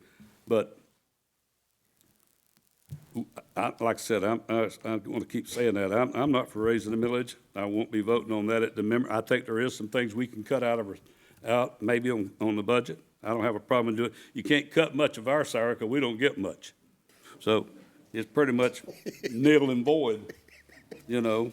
But I appreciate the citizens coming out. I know it's aggravating. We went to a meeting the other night in District 4 about 7-Eleven going on Clark Road. Nobody wants it. I don't really want it either, but by the law, they can build it there. There is laws that restrict, the state government has laws that we can't sidestep them or go over them. So But there's an issue, we maybe can stop some of it because we own the road beside it or something, we don't give them the right of way. So I can just tell you, they were happy people too. But like I said, I want to do stuff for citizens. I answer the phone all the time. If you call me, you get a phone call. If I'm not answering it, I'm calling you back. That's the way it's supposed to be. We're here, and I heard this about why I run for office. I run for office because I came here in 1955. My wife and I both got remarried. I went in the military. I was going to come home. I got 5 kids. I want to be here. I want my kids to live here. I want them to work here. I want them to be able to live here and enjoy being in this place. This is a great city. We can complain about it and do the stuff. This is a good place to live.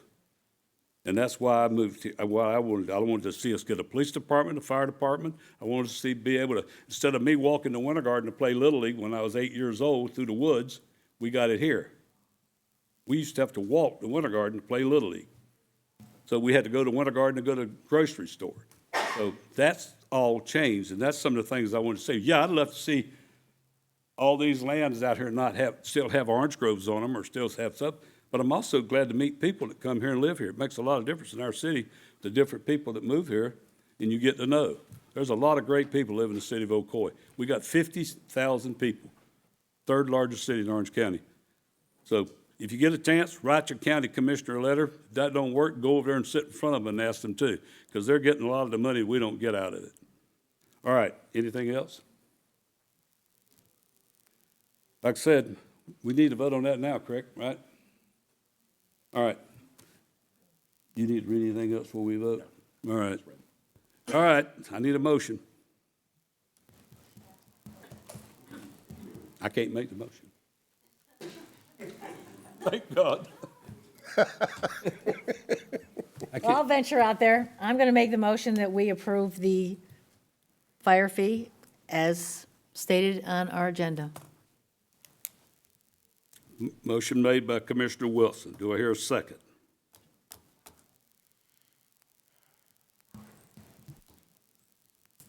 All righty. Motion dies. Do I hear a motion? Make a motion? Nope. I'll make a motion, which is what I want to do.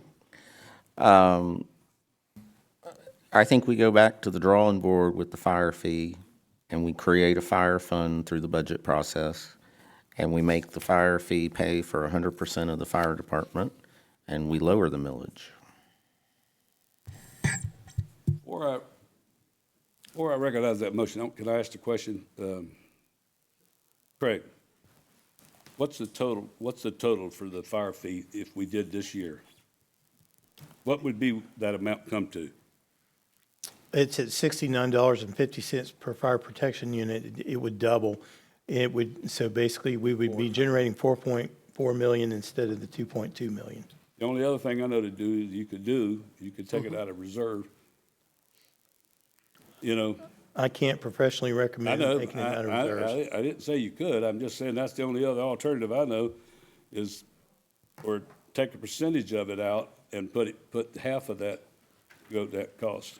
Yeah, because you still got to deal with the 64% deficit. You still Well, got to deal with that. It's still going to be there, but you got to get the money somewhere. Yeah. You're talking about. Take it all. It don't look like you're going to vote to do The assessment, yeah. thing, Okay. so. No, what I'm saying is take, so you've got 9 million in the general fund and 4.5 million to get to 13.5. So what I'm saying is take the 9 million out of the general fund and make the whole 13.5 million a fire fee. The fire fee would be 4 times what it's proposed, but the millage would go down $9 million, and we cut more. Because as I said, I think that would give more one-to-one transparency. Puts us down to like 4.5%, puts us. Whatever it would be. Down. Okay, just for clarification, if you direct me to do that, I have to do something with the proposed budget this year to account for the 20% pay increase that is now a recurring cost for police.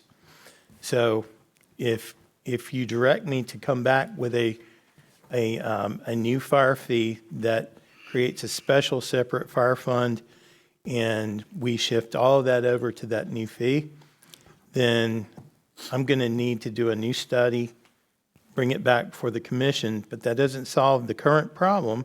So the only other way I can recommend is a millage rate increase to cover it, to cover this year. Now, what Commissioner Kinney suggested would allow a drastic millage rate decrease next year, but we have to deal with the current year at hand. I don't know, is 20% of the fire department, the police department salaries isn't $9 million. So can you explain that? No, it was roughly $1.5 million that we had to take after we'd gotten through the budget workshops last year. So if you lowered the millage, the ad valorem from 23 million to 14 million, and then you added the 1.5 million back, you could do the millage still at a reduced rate from 4.95. No, costs have still gone up. Well, yeah, you could if you took the fire all out, okay, but that doesn't solve the current year's crisis. The fire all out. And that's one of the things that I didn't like, and no, not to be critical, but in your presentation, you kept having to mention police because there was this also, bad word, but commingling of raising the fire fee because we increased police salaries. I think that I was confused. Let's just have the fire fee be the fire department and have it go straight to the fire fund. There's been a lot of comments. People say, well, the fire fee doesn't even go to the fire department. Well, let's put it in the fire fund. So I just think it would be much simpler and more transparent. Maybe we could have a police fund. We have a utility fund. More money. We have enterprise funds. One more fund. Just my opinion. And I'm going to ask you a question too. I just want to make sure we. That would require a new notice to all the property owners to set the fee to the 362, and then you'd have to then have the time to the timeline, so you wouldn't be able to get it in this trim. You're not raising the fire fee above the 139.23 for this trim cycle for this budget year. And then That would have to be next year. Take an interim step and work towards that, as he said in The maximum is 139.23. And then- Just like the millage, you can go up to it, you can go below, you can't go above it. This is not by a majority vote, you have to renotice everybody again. And then we go to a 5.5 millage rate, and then we take money out of reserve. So guess what? If we have a hurricane this year, you want the stuff cleaned up from the front of your house? Where do you think we got the money from the last time? We took it out of reserves because FEMA takes 5+ years to get the money back. So this puts us in, it's a very difficult situation that we get put into, but y'all liked when your stuff was picked up from your yard, what, didn't you? Well, guess what? That money came out of the reserves because FEMA didn't pay us back for 5+ years. They don't pay back in a hurry. And that's even if we got it in 5 years. Did we get it back in 5 years? I'm sorry. I'm saying that if we take the money out of reserves, didn't we take the money out of reserves to pay for when we cleaned up from the hurricane? First bad one. Right, We because did. FEMA, how long did it take for FEMA to give it back? 5+ years, if we even got it back yet? We've gotten some of it back. Some of it. None of it. Some. So the thing is, you start I don't taking know off the top reserves, of my and then head. you start affecting I'm not, our rating for bonds, correct? When you start It pulling. does. It opens a whole can of worms. I'm not for that. So it's all, whatever, you have all these little situations that can come up, but it affects our rating for bonds. How do we pay for this city hall? By bonds? Craig? Yes, Yes. So. all general we need is- obligation bonds. So then you end up with a hurricane this year, and guess what? There goes your rating, because we took the money out, and we wait 5 years for FEMA to give it back, if they give it back.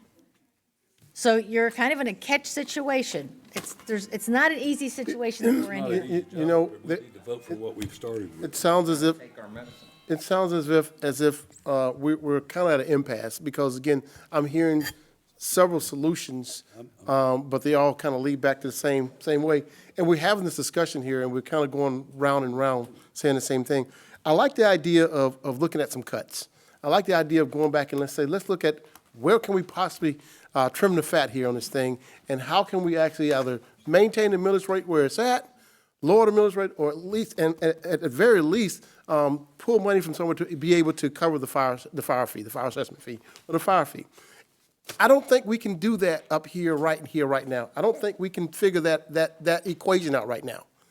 That is an equation that takes some time to sit back with staff to come back and say, here's some solutions we came up with based on the discussions that we have that would actually cover this, the solution or the issue that we're having right now, and that is our fire assessment. You're talking about mixing, commingling and those kind of things. Yeah, I like the idea of keeping the police department funding with the police department and the fire with the fire. No mixing or commingling of those funds, but it just doesn't sound like we're gonna fix this right now. We could be here all night. We might not fix it tonight, because if it's a split vote, you're not gonna fix it tonight. No, we can't. All right. All right, so, What about that, assessment for just? we got, sir, you cannot talk from out there. Oh, Okay, sorry. sir.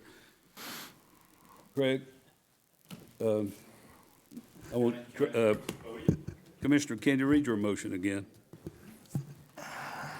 So my motion is to recalculate what the fire fee would be if it solely funded a separate fire fund, and reduce the ad valorem by that amount and lower the millage. The fee is calculated to cover 100%. It's just that we set that initial notice at 139.23. So we would have to reset it to the maximum rate, but it would have to fall in the guidelines to meet the trim for next year. So Yeah. we'd be here next year actually accomplishing that. Because, yeah. Your motion, is there a second?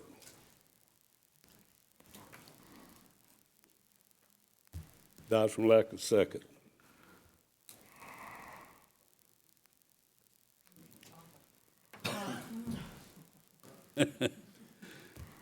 Commissioner Oliver, do you have a motion? I have a motion that the motion I have is that we take this back and table it with the staff to look at solutions to maybe, I'm sorry.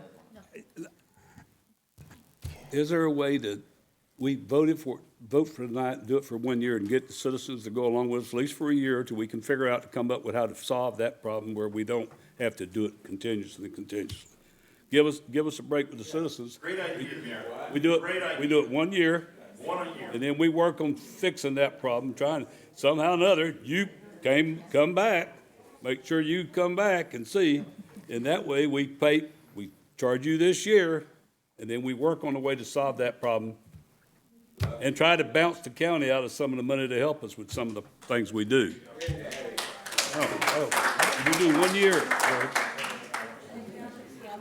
I need to get some clarification. I know, we just make the motion and you figure it out. I know citizens not gonna turn it down because it was said that by that, we're gonna say what it is for a year. We do this year. Then you can figure out what has to I haven't happen. pressed the button yet. It may have to, I'm gonna make I have to hand the gavel off. All right, I make a motion that we vote on the fire assessment for 1 year, and then we work on solving the problem for the rest of the time during this year to come up with the money and the funds we can do that with. Even looking at what Commissioner Kennedy said in the long term of what we do. But we're not gonna do anything else tonight, it looks like, because it's gonna be a bust.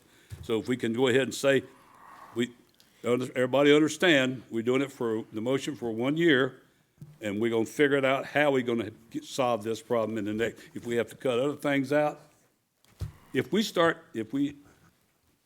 I don't know how it works with I do know how it works with the golf money. It's gotta go into that water fund, but it's gotta come back to us. But I think this way we can figure out. Couldn't it be transferred from the water fund back to the general fund? Yeah, I don't know yet. Let's don't get into that now either. But I think if we do the 1 year, it's a year, we'll figure it out and see what we can do to how we come up with some of the money. I know where we can come up with $50,000. Well, okay. Lot on that motion, but we have a motion from the mayor. Do we have a second? I'll second that.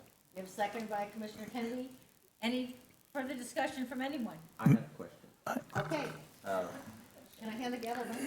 You know, you gotta have it, you got, We're in my opinion, we're in the same situation with the notice. The notice says that that will be an ongoing fiscal fee. Is that an issue? we can read it. Every year you set the fee by resolution. We can move it If you, up or to zero or do we? well, if you zero or keep it up to the same, it's just put on the trim.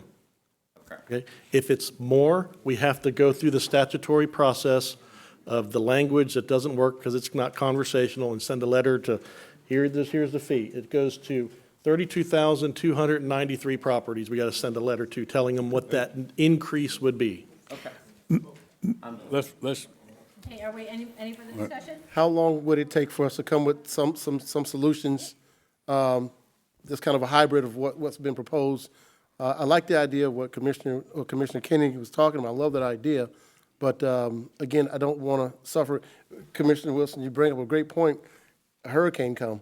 we're not gonna take that money out of that. We'll figure that out. Yeah, We that's gotta what I'm work saying. on that. I would like to We're know, not taking how that long money would out it of take for there. us to come up with a proposal back to the commission for next year? Yeah. Are you asking, okay, we're gonna clarify, I'm just gonna go ahead and clarify this. The mayor's motion is to set the fire fee at the stated rate for the 1 year, and then we will come within the next year, address this issue.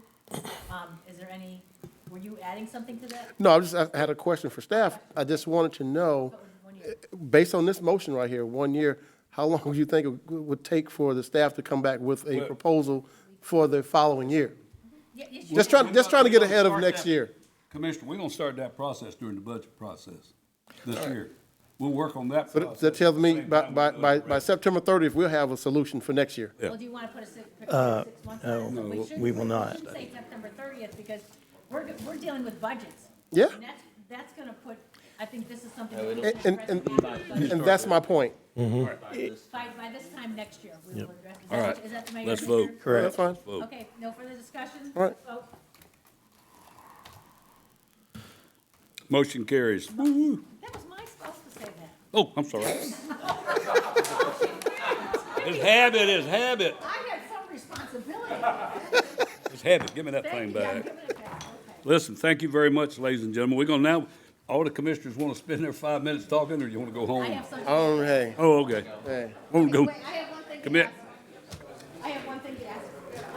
I'm gonna, I know that we have to ask. All right, hold on. We have to ask for permission to use the chamber for an event. Yeah. I would like to have a community meeting plan for, I know the pickleball has submitted have made a submittal, so I would like to plan a community meeting, so I would like to have use of the chambers for that meeting. This Who chamber, likes pickleball? I can use, They can with your approval. with your. Come to the meeting and vote yes. Procedures you all adopted. With the They approval turned of it the down. commission, I can have a community It's meeting. gonna be inside too, inside. Everyone, okay, we're good? Yep. Good? Yep. Go? Bang the gavel, I'm done. We're done. Bang the gavel. I have nothing to Done. say. Let's get out of here.